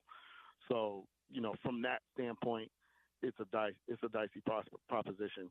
But from the standpoint of the Nuggets have no assets, period. Like, they don't have any draft picks. They don't control the 27 first-round pick. They don't control the 29 first-round pick. They traded most of their second-round picks. They're brushing up against the second apron. From those standpoints, you got to trade somebody. And trading Michael Porter Jr. is probably the lesser of the evils because you're obviously not going to trade Nikola Jokic. You're not going to trade Jamal Murray. You don't want to trade Aaron Gordon because he's so important to your team. Like, he's the heart and soul. Nikola Jokic is the best player on that team. Jamal Murray is the second best player on that team. Aaron Gordon is the heartbeat of that team. He's the heartbeat of the locker room. He's the guy in the locker room that every single person on that roster rallies around. So, and on the floor, he's a jack of all trades. So he's incredibly important to what the Nuggets do, to what their bottom line is. So if you go down the list, Michael Porter Jr. is the one that you trade. Tony Jones for a couple more minutes here on the Sean O'Connell Show. The Utah Jazz wrapped up an historically bad season, and that was the plan, and they successfully tanked. So what needs to happen now, Tony, in order for all of us to feel 3 years from now like, hey, 2024, 2025, that was worth it? One or two things needs to happen. They need to get Cooper Flagg. Or if they don't get Cooper Flagg, they need to turn around and do the same thing next year and get one of A.J. DeBanza, Darren Peterson, or Cam Boozer. Because all three of those guys are franchise-level talents. Cooper Flagg is a franchise-level talent. I think Dylan Harper has a chance to be a franchise-level talent. It depends on what situation he lands in and depends on how he develops. Cooper Flagg, to me, is very, very close to being a can't-miss prospect. I think that no matter what situation he lands in, he's going to be a star in this league. Typically, outside of those two, there's going to be somebody else that pops. That's going to depend on development. That's going to depend on situation, things like that. But, for the Jazz, if you get Cooper Flagg, then boom, away we go. You tell Larry Markkinen he's now playing NBA minutes again. You tell Walker Kessler he's now playing NBA minutes again. You bring back Kyle Filipowski. Taylor Hendricks gets healthy. Boom. Instantly, you have one of the better front courts in the NBA. Full stop. But if you don't get Cooper Flagg, turn around and you do the same thing again, and you get one of those three in the 2026 draft. You add that to whoever you get in the top 5 of this draft, because the Jazz are guaranteed a top 5 pick. And then once you get one of those guys in the 2026 draft, away you go. Even if you get Cooper Flagg, are you going to position yourself for a lottery pick next year as well? Because, I mean, he's a great player. Is he enough of a player, though, to get you out of the lottery?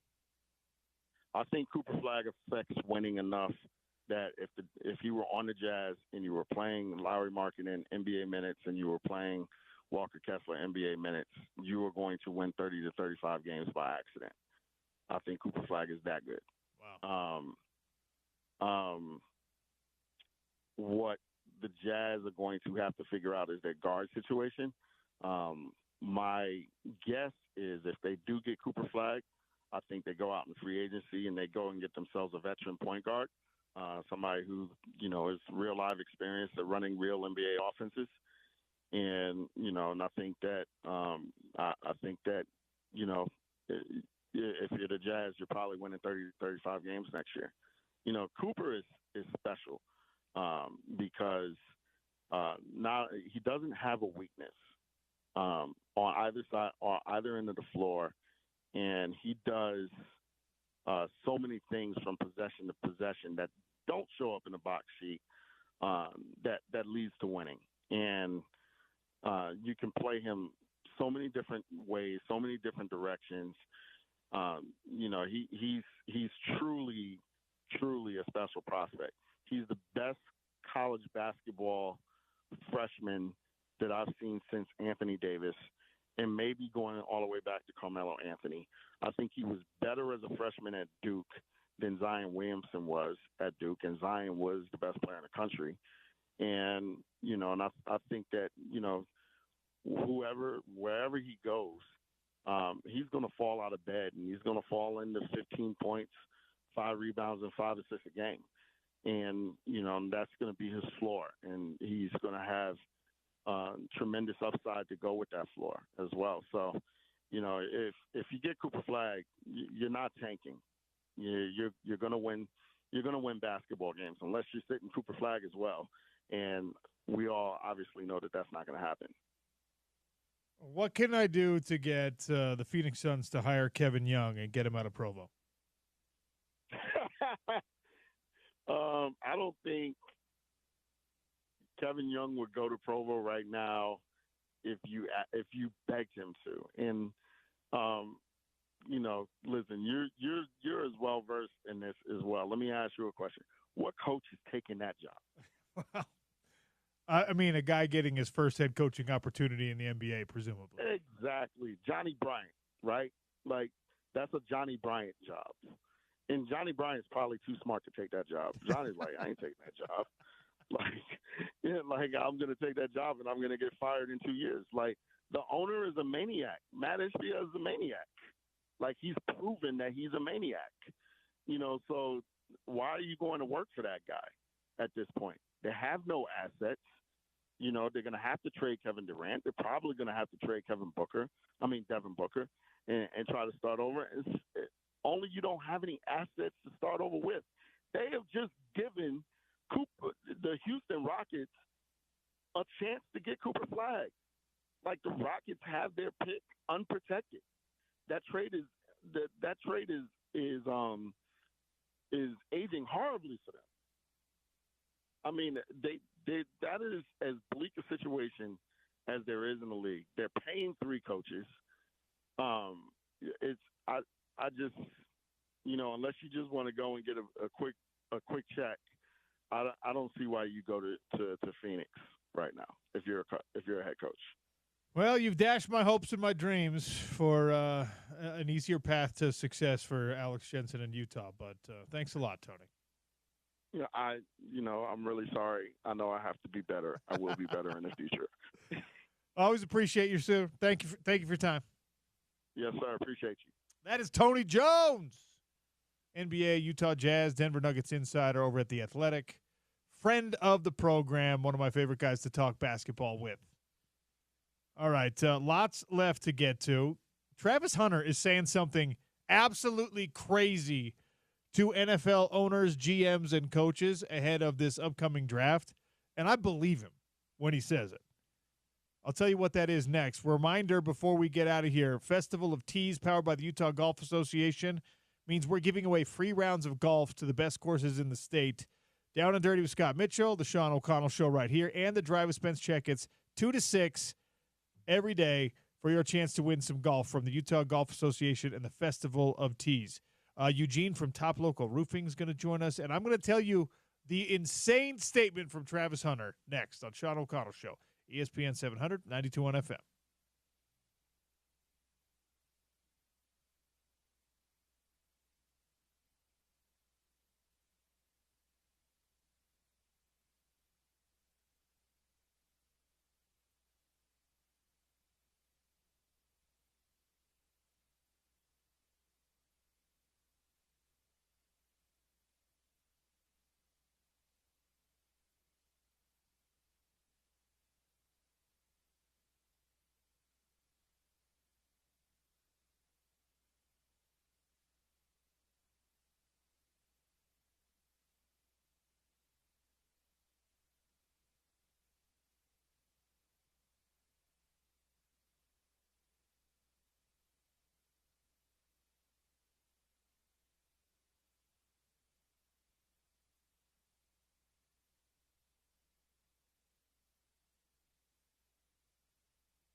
Save the number in your phone. You need a roofing guy, we've got you hooked up. Top Local Roofing, 801-839-4501. They've got storm restoration they can do for you, new installations, new builds, whatever.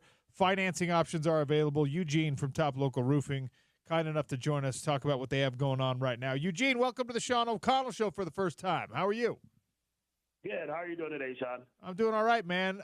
So we had your partner, Justin Cunningham, in the studio yesterday, and do you know what he did? Do you know that he was offering incredible deals on roof and gutters? You're still offering 50% off gutter systems if people buy a roof from Top Local Roofing. Is that something you agreed to? I just want to make sure you're informed as a partner in the business.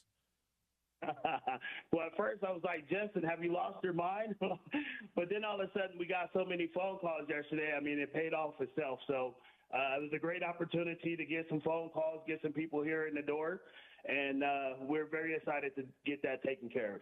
801-839-4501. If you're looking for roof repairs, if you're looking for just somebody to come out, an expert to come out and tell you how much longer you got left on the roof, whether the replacement is necessary now or you can milk this for a little bit longer, talk to you about financing options. Eugene, Justin, they'll send the crew out.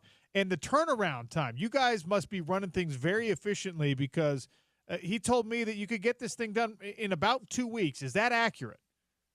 Yes, that is accurate. We can get you on the schedule. Say, for instance, you were to call us today, come out, do your assessment, get your finance and everything taken care of, and we can get you on the roof and get you scheduled within a matter of 2 weeks. And the gutter systems are truly seamless gutters. You can do as long of a run as necessary to put seamless gutters, downspouts, everything on a house, right? Yes, that is 100% correct. Where was this technology a couple years ago when I replaced my roof, man? I'm bothered. I'm gonna have to. At least I know the number, Eugene. You're gonna get a phone call from me to come check out my gutters at the very least. All right.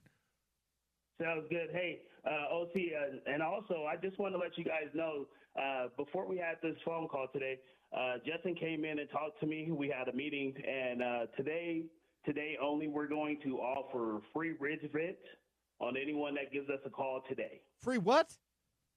Yes, we're going to upgrade. So basically what it is, it's a new system that we can put up on the roof. So instead of having those box vents, they're kind of an eyesore. We can use what's called like a hidden system. It's a ridge vent. It's an upgraded item. And what we would do is we'll go ahead and throw that in. If you decide to give us a call today only. Hold on, that's with the 50% off the gutters and free ridge vents. Yes, that is correct. All right, today only. They're stacking them up for you.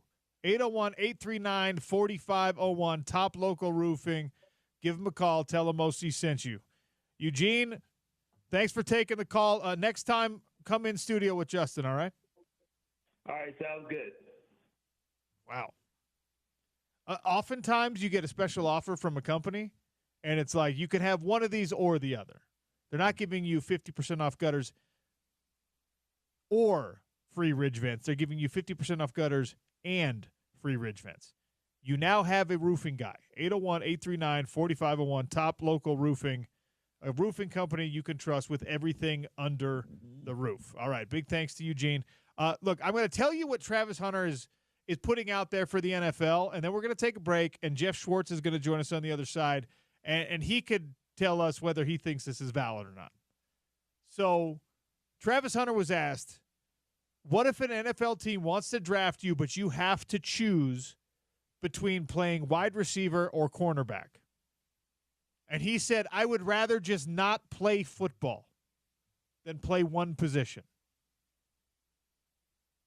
I believe him when he says it. I don't know if in practicality, in actual practice, he's going to be able to pull that off. I don't know if he's got that kind of leverage where he can tell a team, no, man, like you're going to play me on both sides of the ball or I'm going to stop playing football. I don't know if he would really follow through with that, but that's how much he loves playing both sides of the ball. And he made the point, an accurate one, that he's been on the field his entire life for the entire game. He played 80+% of offensive and defensive snaps at Colorado last year. Nobody in college football has done that since the 1960s. And he pulled it off. And he did it at an All-American level on both sides of the ball. And don't come in at 877-353-0700 with your Travis Hunter hate. We don't hear it here. I had people arguing with me on Twitter. He's not an All-American caliber wide receiver. By the numbers, he was. By the numbers, I mean, if you take away his name and you take away his school and you take away his association with the University of Colorado and with Deion, and you just look at his numbers, he was top 5. And at corner, in most statistical categories, he was top 2 in all of the numbers, all the important numbers at least. The guy's a freak. But is he a freak enough that he can tell an NFL team how he wants to do it rather than vice versa? That's something that is usually reserved for quarterbacks only. We're going to find out with the draft 9 days away.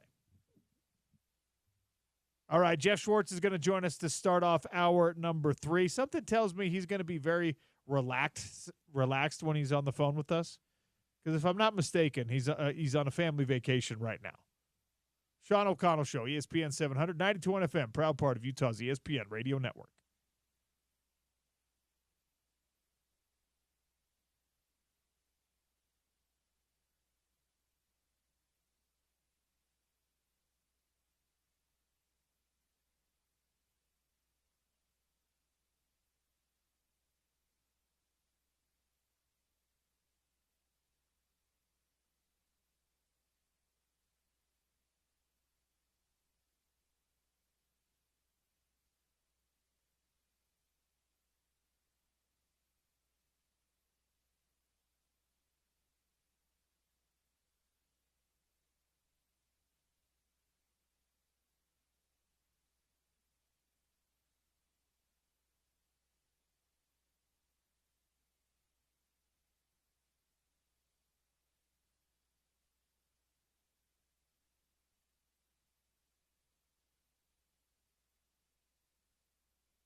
If you didn't catch the whole show live, ESPN 700 app.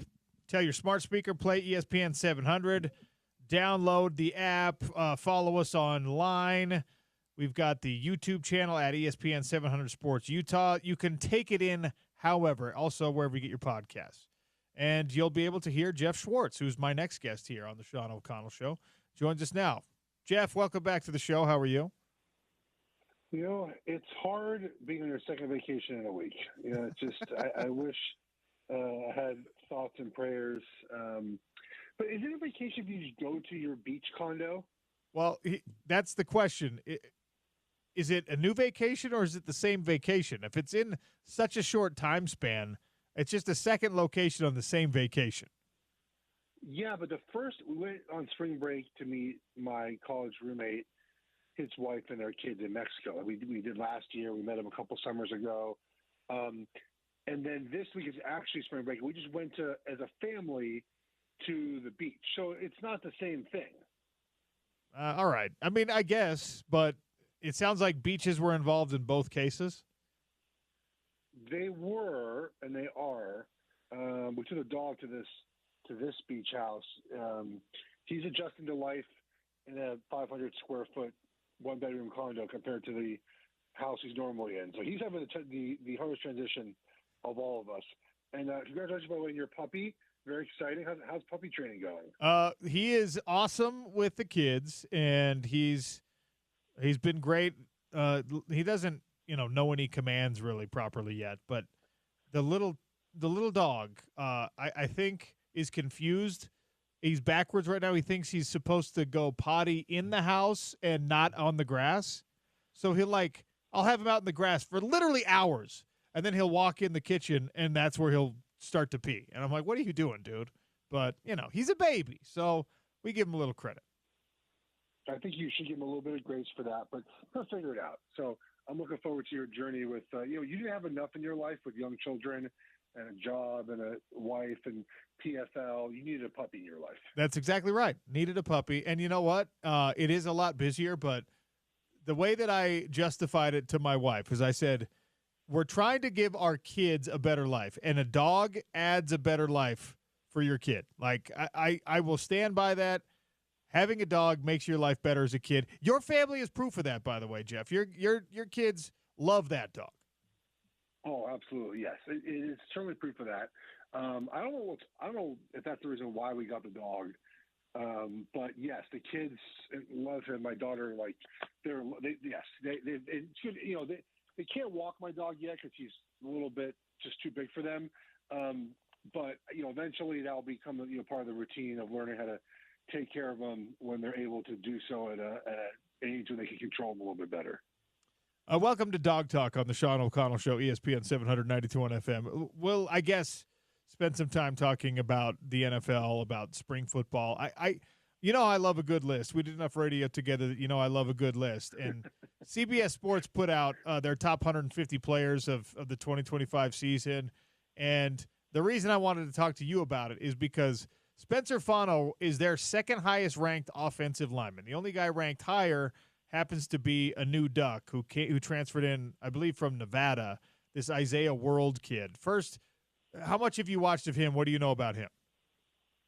Isaiah World is fantastic. It would not surprise me he was a top 10 pick next season. He is super long, and he has such nimble feet and a good punch. He's got to play stronger, get stronger, which certainly can be done in the weight room in 6 months. He's incredible. Obviously, Fano, I think there's such a value to high school recruiting, right? You bring a guy in, a high 4-star. I think it's high 4-star, right? High 4-star kid. You develop him and turns into a stud. Like, that's great for your program. It's great to sell your program. It's great for all those things. So, World is fantastic from Nevada, but I love the stories of when, programs essentially high school develop players, right? They get them in, and I think those guys too should end up being leaders on your team, core pieces on your team when things are going bad and practice a game in the locker room. They're guys you can rely on to help be those leaders, the guys that have been there a long time, that put in the blood, sweat, and tears of being a Utah Ute. And I think that, too, I mean, look, I think every player wants to beat BYU, for example, but it might mean a little bit more when you have a guy who's been in the locker room for 3 or 4 years. Yeah, and he grew up like 5 miles away from BYU maximum, so like he definitely understands. So it's interesting to see a guy. We've had this at Utah before, right? Devin Lloyd was a guy I expected to be a top 3 linebacker in the country, and he ended up being a top 3 linebacker in the country. And Clark Phillips, we thought would be like a top one of few corner in the country, and he was at least on the borderline there. But it's not like it happens at a place like Utah every single year. They've also, opposite Spencer Fano, they've got Caleb Lomu, who is regarded very highly as well. He's supposed to be a top 150 player. You got Tainoa Tongiai, who's a massive 6'6", 340 type guard on that same side of the line as Lomu. So if you've got 2 guys that everyone in the country agrees are among the elite offensive linemen, and you've got other guys that your program is incredibly high on, like how good should your offense be if your offensive line is that, assuming health, if your offensive line is that well put together? Good. I think the heartbeat of your team is the offensive line. It's hard to find good offensive lines on bad teams, and it's certainly possible, almost impossible to find a good team with a bad offensive line. I was doing some win total things for Fox Sports today. I was looking at some win totals, and I did look at Utah. I think it's like 7.5. Feels low. I just don't know much about Utah with all the transition they've had over the last couple of years. But I think if you look at the offensive line, or the defense sort of always can be, I think the question is obviously just quarterback, right? And new OC, and sort of what are they going to move away from what they've done offensively over the years and kind of create an offense that is more looking like 2025? I mean, that's the hope. That's the promise to the fans. But the question and the cynic among the Utah fans will say, well, as long as Kyle Whittingham is the head coach, he's going to have too much influence on an offense for it to really be avant-garde in the landscape of college football. Yeah, we can. It's certainly fair to say that. I'm sure I would say the same thing, but we have seen coaches, over the years, offensive guys. I was with Chip Kelly when he did it, or with Mike Bellotti in Oregon when he sort of did it, and he's like, "Look, man, I'm gonna just let myself go and let Chip run the offense." I mean, I think even look at Mario Cristobal at Miami. He's sort of he's more hands off than he's been on offense, and we saw the offense last season take off. So you certainly can do that. It's just a matter of the coach deciding to be different. You can still run the ball downhill. You can still be a physical offense without being, I think, so reliant on being under center and sort of limiting your passing menu, right? You can sort of do both. It's hard to do both, but you certainly can. And I would like to see Utah do that this season. You and I were doing radio together when Jaden Ott burst onto the scene at Cal, and that happened to be the same time that the transfer portal became a serious reality in college football. And every year we were like, oh, man, they're going to have a hard time keeping him in Berkeley. Oh, man, they're going to have a hard time convincing him to stay. They better win some football games. Well, Jaden Ott finally, Jeff, is in the transfer portal.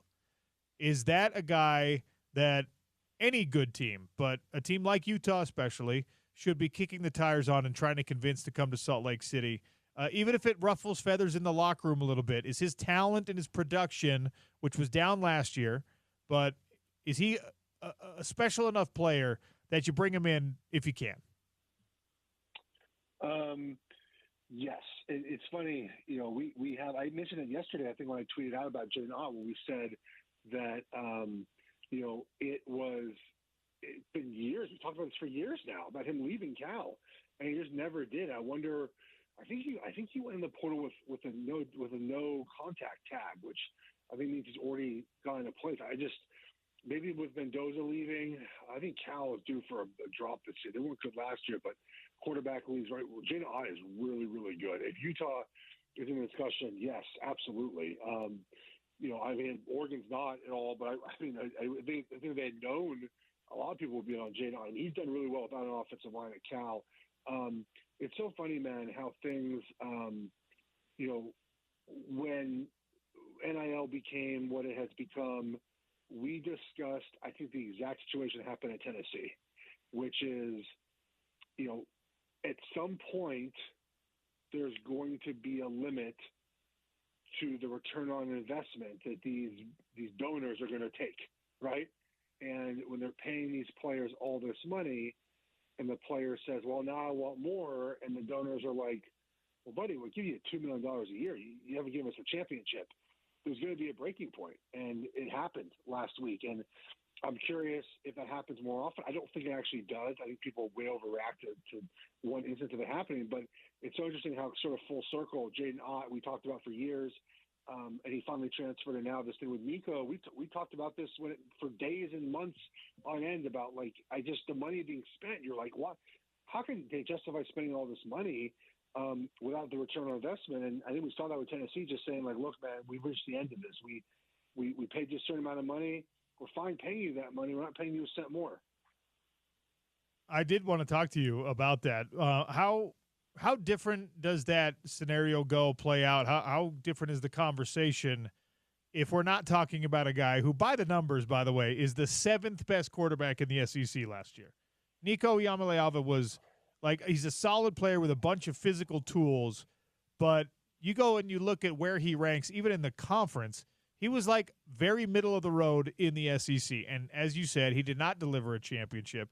How different is that conversation, though, if they do have a championship? If he did bring Tennessee back to at least the top of the SEC, whether we're not talking about the national championship, if he's in New York for a Heisman Trophy ceremony and then he says, you know what, I actually want $4 million instead of the $2 million we agreed to, is it a different conversation? I think so, but the thing about it is it all depends on what the money providers want from their money, right? It might be different for everyone, right? Like Utah, the money providers there might just want to beat BYU every season. That might be their only goal. I run in circles with BYU people. I'm given to Utah. I just want to see us beat BYU every year. There might be people in Utah that want to win championships. I don't know what, and obviously Tennessee, they're like, look, we're giving you a lot of money. We want to win a championship. If he could have gotten them closer to that or won a Heisman, he would have more leverage. But I think it all depends on the school. Obviously, Oregon wants to win championships. That's why they're giving the money to the players. So it depends on, I think, what the incentive for the money player is here in this transaction that will determine whether or not players have leverage to renegotiate. And I think in this situation, he just played his hand wrong. I think he thought, and this is life. You have negotiations in life, and I think he thought he had more leverage than he did. And Tennessee doesn't really have a quarterback right now. They're going to have to do what. I think the thing that we don't like about the transfer portal is they're just going to call up 4 or 5 quarterbacks around the country right now and ask them if they want to come play for Tennessee, which is obviously not what the portal is going to be about. But obviously, that's what's going to happen now. And that'll set off a chain reaction of everything else. Yeah, I don't like the idea of Tennessee calling around to every promising quarterback and being like, well, we got $2 million now. Do you want to come play for that? I don't know what the price tag is right now it's different at Oregon. It's different at Ohio State. But is it $2 million plus for your starting quarterback now at Utah, at BYU, at schools that are not run by Nike? Yeah. I don't know, man. I don't think Oregon's even paying that much. The thing about it, man, I'll tell you, I've said this for a long time now, and I think I go back to Nico's situation again, a lot of players are not choosing where to go based off the most money. I think a lot of times the money is about similar. Yeah, is you getting $750,000 for $650? That's obviously a big money difference, but for some players it might not be, and they're choosing places they want to be with the coaching staff and support systems they want to be around. And so, again, Oregon's not paying the most for these guys. Now they will. Some like there's an offensive tackle, a 5-star kid who's competing with Georgia and Miami to get. Like, yeah, they probably have to pay him the most money. But I think that's not the case. I don't think players are getting as much as we think. I'll tell you, backups are getting more than we think. I'll tell you that. I don't think the top end guys are getting. I don't think $2 million is the going rate for most starting quarterbacks right now. I would be surprised if Dante Moore is getting $2 million a year. Obviously we know what Bryce Underwood at Michigan is reportedly getting. There are a couple guys. I don't think Arch is getting that much at Texas. I don't think he's getting $2 million a year. It's just if you're a well-established program, you have more to sell than just money, and that is the case. I think for a lot of these players, that they're not just going to the top bidder all the time. They're going for other reasons, like we used to recruit and used to commit to places. NFL draft is 9 days away, and I love the circus of headlines that comes with that. One thing that really caught my attention today was, Travis Hunter has made it clear from the very beginning of this pre-draft process that he wants to be given an opportunity to play both sides in the NFL. And I think he's going to get that opportunity. I don't think a team is going to draft him, especially in the top 5, thinking that he's just a wide receiver or more likely just a corner. But he was asked, like, well, what if you have to choose one or the other? And his response was, then I don't want to play football, which, of course, is an exaggeration on some level. But how much influence does Travis Hunter have, do you think, on the team that, hey, you gotta play me more than I'm playing. You got to have more offense for me than what you've thought of so far. We know that quarterbacks can get in there and kind of help manipulate some things, but the NFL is a different animal than what you're experiencing at the University of Colorado. So how much leverage is Travis Hunter going to have in asking for and getting more playing time on both sides of the ball? Zero. I mean, if a team drafts you to play wide receiver, he could bet all he wants to play corner. They're not going to do it if they don't want to. Well, he's really going to not play football? He's just not going to play anymore? It's much easier to be a corner and then play some wide receiver than is the inverse of that, which I think is where he might end up. If he ends up as a wide receiver 1, he's not playing any corner at all. There's not enough practice time. It's harder to do that than play corner and get a package of wide receiver plays. It's just he can't. Sean, at some point you just rally sets in. Like you just have to accept that you can't do both at that same level. It's just impossible, I think, just mentally, physically, all those things. And so it sounds fun to do. It's not going to happen at that level. Did you see what's the bar for retirement jerseys at Utah? What do you have to do to get your jersey retired? You have to be a Heisman Trophy finalist, basically.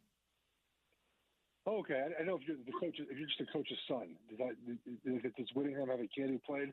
His number retired. Whittingham's kids were on the team, and they played as much as I did at Utah. So no jersey retirement there.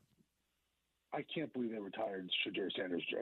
Travis Hunter, I get, like he won a Heisman. He won the Heisman. Yeah. He won the Heisman. Like I guess you have to do both if you do one, but that kind of surprised me.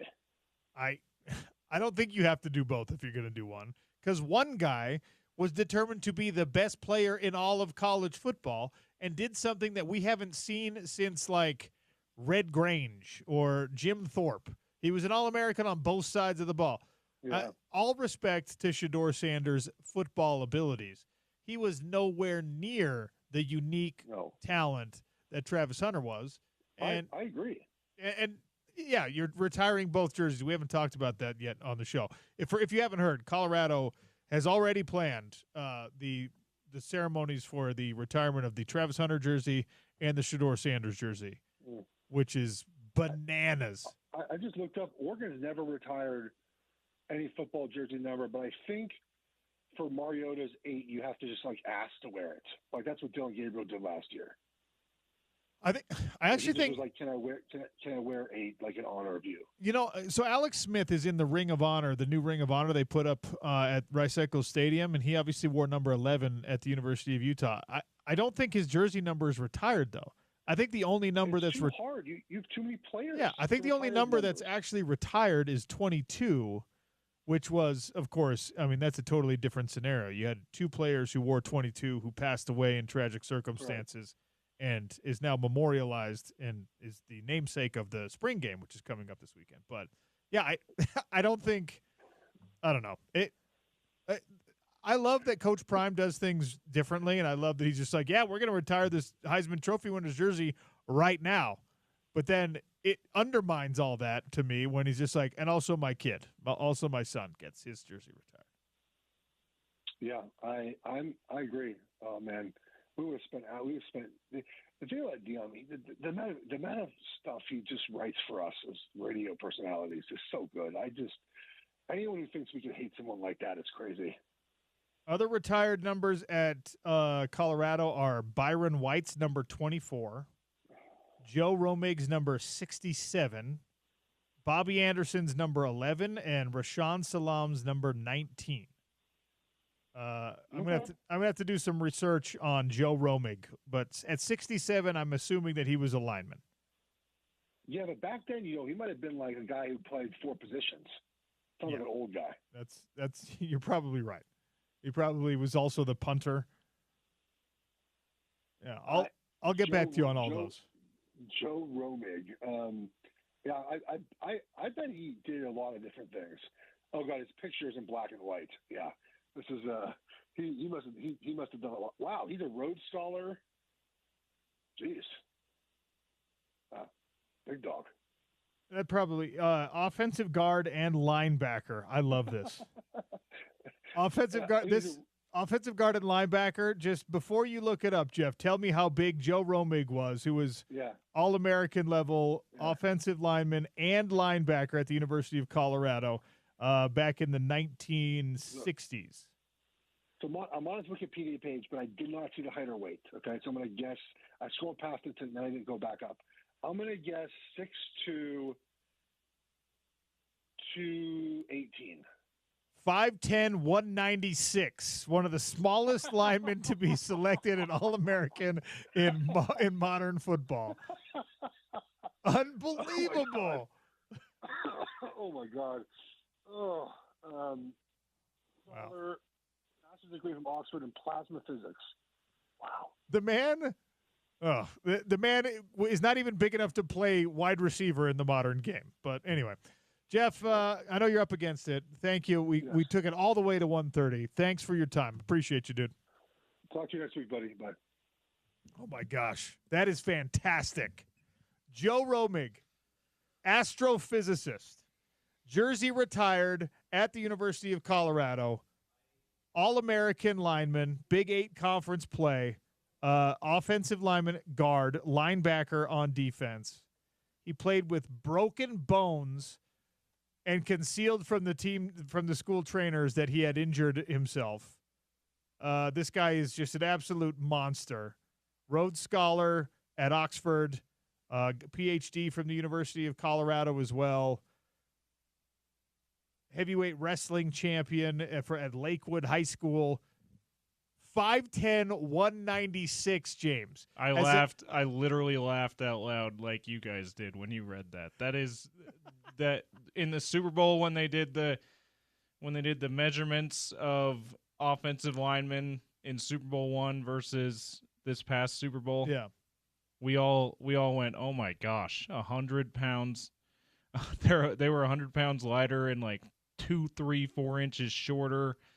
This is even beyond that. 5'10", 196. I love this so much. So this is we would have been incredible offensive linemen in whatever era he played in. I'm telling you, my grandfather, I've told this story many, many times. He was so confused. My grandpa, who played for Cal Poly as a college player, he was on Joe Madden's team. Shout out to Grandpa. John Madden. He was on John Madden's college football team.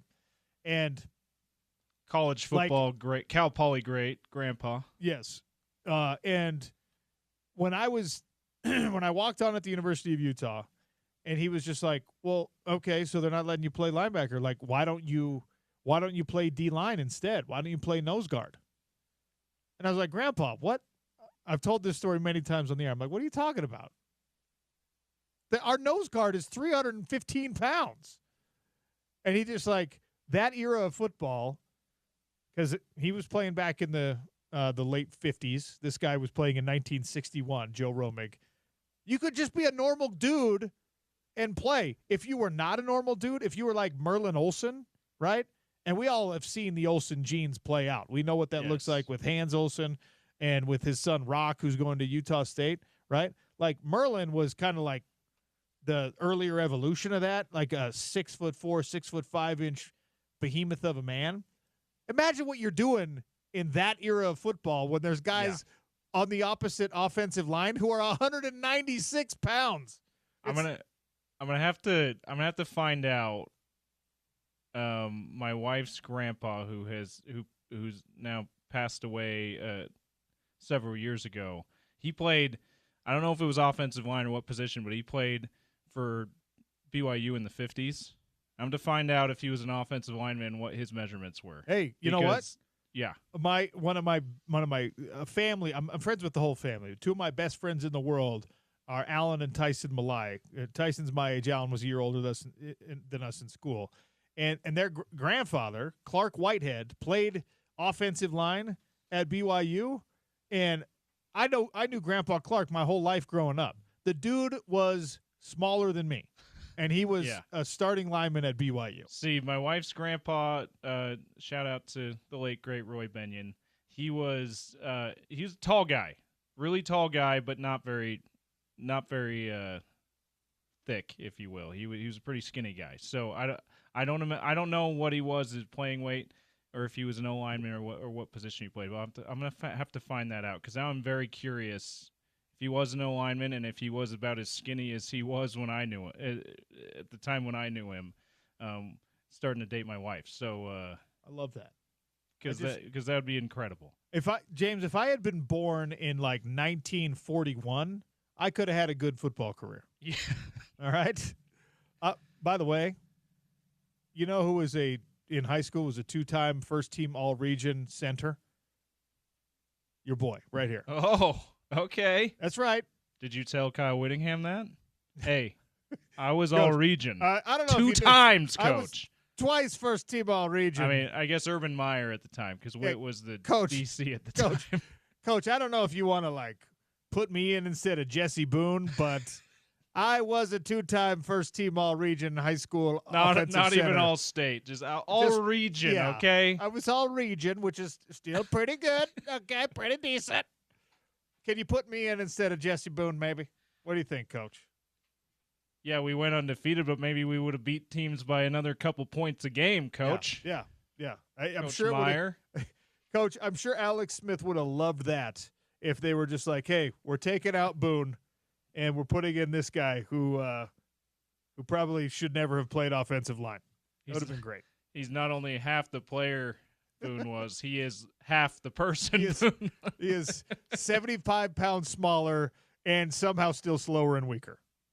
So it's incredible what these guys were able to accomplish back in the day. All right, before we take a quick one here, 801-839-4501.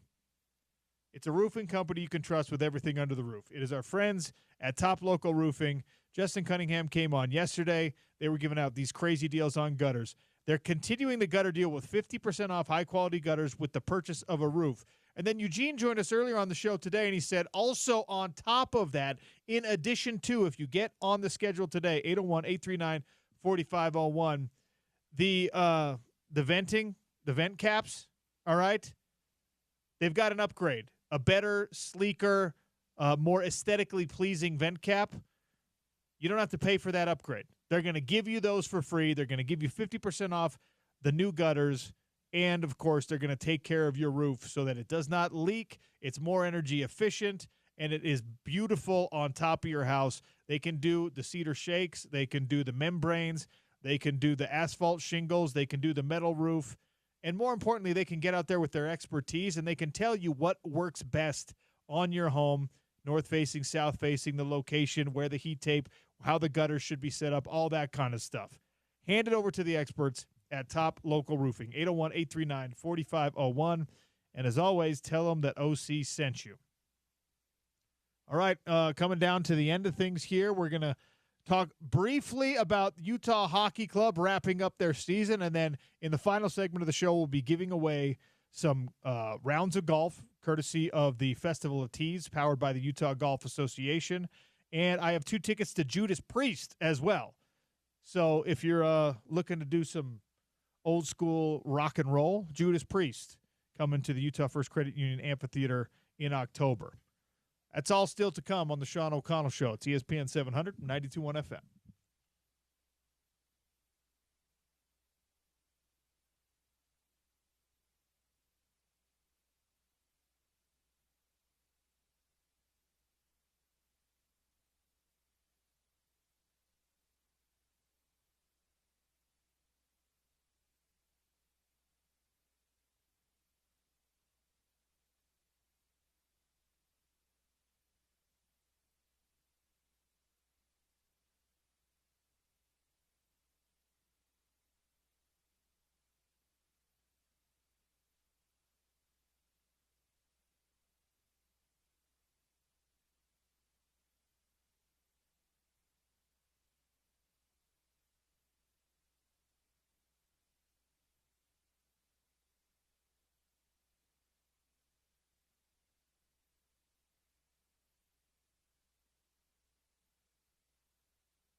Sean O'Connell Show here on ESPN 792.1 FM. Utah Hockey Club. The NHL season coming to a close, NHL regular season, I should say, coming to a close. And Utah Hockey Club will finish it out at St. Louis, 6 p.m. on ESPN Plus for this one. Obviously, their home stand is done for the year. No more opportunities to see Utah Hockey Club at the Delta Center. This is the final regular season game, and you have a really interesting scenario playing out right now. The line of demarcation for like excellence, offensive excellence in the NHL is 90 points a year. All right, like you want a guy who can accumulate 90 points, goals and assists, of course. A guy who can accumulate 90 points in a single season is considered to be like up there. You know, that's batting 3 whatever in the major leagues.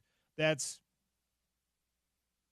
being a 45% 3-point shooter in the NBA. That's probably not an accurate comparison, but that's like, you know, averaging 21 plus a game in the NBA. 90 points in a single season is one of those feather in the cap type, hey, I was able to pull that off. And if you could build a career and stack that season over season, obviously you're talking about multiple all-star appearances. You're talking about potentially Hall of Fame career. Clayton Keller has never reached this 90-point in a season goal, and he is a point away. So he's got an opportunity tonight. If he can rack up an assist or a goal, Clayton Keller, after a 7-3 win in Nashville, by the way, he could cross that threshold. He could hit that milestone for the very first time as a member of this Utah Hockey Club, and obviously as a captain, not an alternate captain, but as the captain for this Utah Hockey Club in its first season. That would be you're not going to the playoffs this year. We've already talked about that. That would be a fun little addition to the storyline for me. If Keller not only got to be captain, got to start things off here in Salt Lake City, but also hit 90 points in an NHL season for the very first time, be pretty cool. As I mentioned, 7-3 victory over the Nashville Predators for the Utah Hockey Club. They're still playing hard. They know exactly the scenario they're in. This is the NHL. This is not the same as what you do in NBA basketball or whatever else.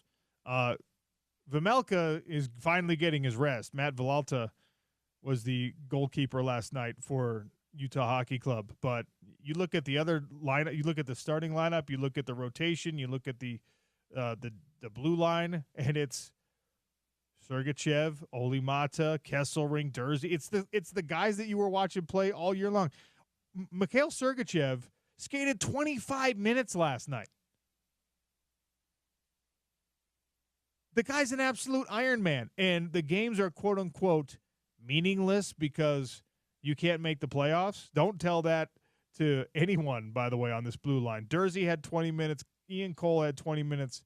And Sergachev, as I already mentioned, had 25 minutes on the ice. So, I don't know. The NHL players are just built different, man. And it's awesome to see. We'll take a quick one here. We're going to come back to a little crosstalk. We're going to give away some tickets to Judas Priest. And, let's see, Davis Park. 18 holes to Davis Park Golf Course as part of the Festival of Tees brought to you by the Utah Golf Association. Wrapping up the show next. This is the Sean O'Connell Show on ESPN 700, 92.1 FM.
877-353-0700. That's how you win these Judas Priest tickets I'm about to give away. Utah First Credit Union Amphitheater, October 12th.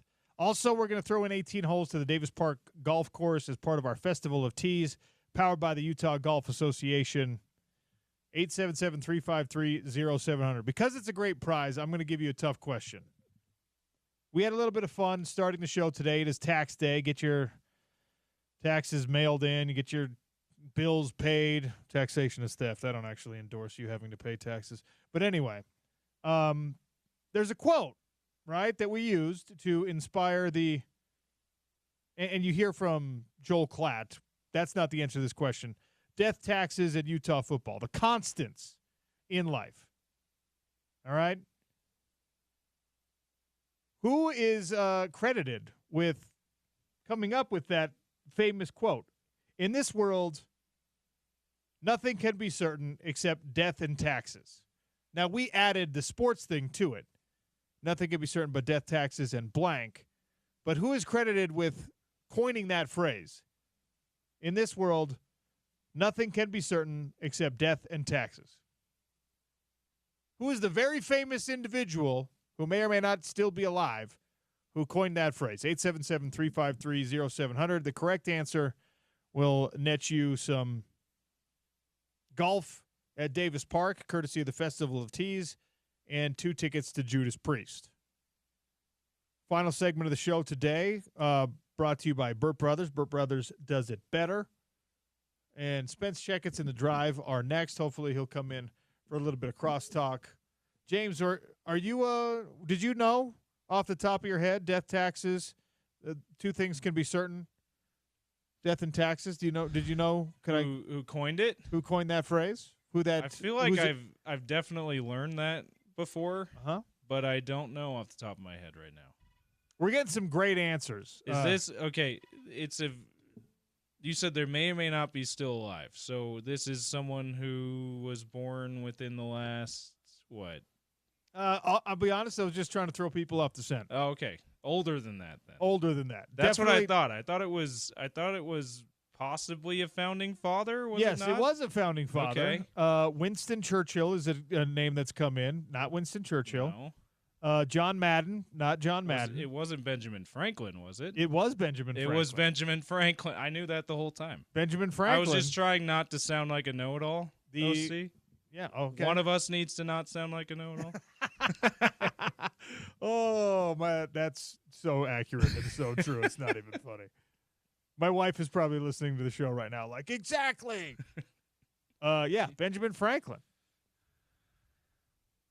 Death, taxes, and Utah football. He said it that way, right? That's exactly what Benjamin Franklin said. Joe Klatt's just totally ripping off Benjamin Franklin. Can you imagine how confused people would have been taking down that quote back in the day from like, Benjamin Franklin? What is Utah? In this world, nothing can be certain except death, taxes, and Utah football. People are like, first of all, sir, what are you talking about? I don't know what either of the three of the. I don't know what any of those 3 words means. What is Utah? And what do you mean football? You mean the football that they played back in England? That those limey Brits that we escaped? By the way, speaking of English people who it's only called football over there, there's a great book about the beginning of pro football in the United States, pro-American football. All right. And in the book, it talks about how soccer is actually a British term. Okay. It's short for association, the sock in association. Yeah, I like that. So the Brits came up with soccer? All the football fans who don't want to call it soccer, your people are the one who called it soccer, not us here in America. That you blame on us. Okay? Just want to get that out there. Do yourself a favor and go watch the Nate Bargatze Saturday Night Live skit with the founding fathers. The founding fathers, the weights and measures, and talking about football. It's a good one. Absolutely. It is weird that we still call it football. Like, you know what they call it in Australia? Gridiron. It feels like that could be a happy medium we could all agree upon. That we could call it gridiron moving forward. In any case, Benjamin Franklin is the man who coined the phrase death and taxes. Two things are certain in this world, death and taxes. The way he said it, in this world, nothing can be certain except death and taxes. And on tax day, nothing can be certain in this world except death, taxes, and a great show from Spence Checketts on the drive. See, that's a sports constant we can all count on. See what I did there, Spence Checketts? Look at you, Sean. That's kind of you. Yeah. Did you get your taxes done? Oh, yeah. What happened? Hello. Hey. Hey. Yeah. All right. Yeah, I got my taxes done. When you have an accountant, when you have a professional helping you out, you have to do things on time because they have a schedule. If it was left to me and my own devices, I'd be like scrambling today to try and get it done. So are you one that gets it done in like January?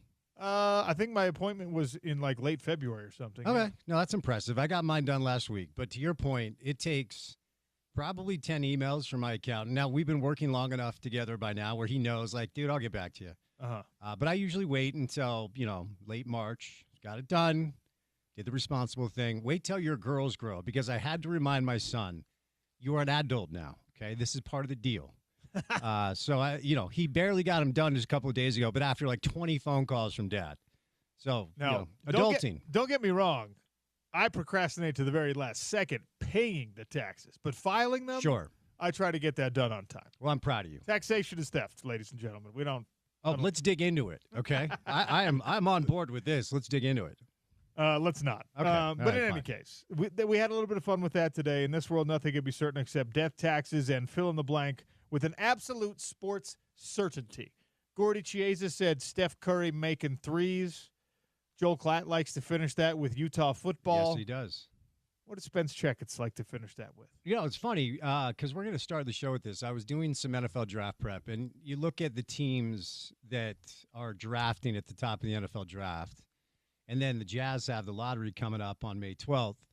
And this is a bad way of answering your question, but when you look at where the Jazz are at now, the last 3 years, lottery team, I'm a lifelong Jets fan, and more often than not, the Jets have a lottery pick. And more often than not, in both the NBA and the NFL, you can almost count on the teams that generationally are going to be lottery teams. And I am concerned that the Jazz are in danger of becoming one of the teams that we're always accustomed to seeing being in the lottery. The Washington Wizards and Charlotte. Oh, no. Yeah. And so the reason I bring it up is prior to the past, I don't know, 3.5 years, death taxes and the Jazz being able to play competitive basketball consistently or even a down year or two, and then they find their way back. We're at the end of year 3 of a rebuild, and they are not even close. And they're not a Cooper Flag away. They're not a Cooper Flag and an A.J. DeBanza away. They're a Cooper Flag and an A.J. DeBanza from being interesting, but not being competitive. So up until, well, quite frankly, the ownership transition, death taxes, the Jazz being able to be competitive, and when they're not, finding their way back quickly. And I'm a little bit concerned that we could be entering a new era of Jazz basketball that doesn't have a competitive team anytime soon. Wow. See, James was throwing the flag on me earlier in the show because I was like, death, taxes, and I'm certain that they're not going to get the number 1 overall pick. Oh, Sean, don't do that. And he threw the flag on me. Do you guys do that consistently? Not all the time, Can but we enough. find a different sounder? Jeez. It's a whistle. It's a whistle, Spence. That was loud. Can't we just is there a sound that just throwing the flag maybe like the sound of a flag flying through the air? It's more gentle than the loud whistle. No, the whistle does work because you've been penalized because it hurts. That's exactly right. Yeah. Death taxes Rory McIlroy these days, the way he's playing golf. I mean, had an 11-year layoff for winning a major. 3 wins this year is pretty damn impressive. But yes, you can be the guy from the cheap seats that takes a shot at him for not winning a major in over a decade. That's fine. I'm going to. I want to get you out on a golf course this year. You don't, actually. Yes, I do. I'll tell you why you don't. Because the first 3 holes, we'd have a great time. It'd be enjoyable. Uh-huh. And that's when I hit my limit.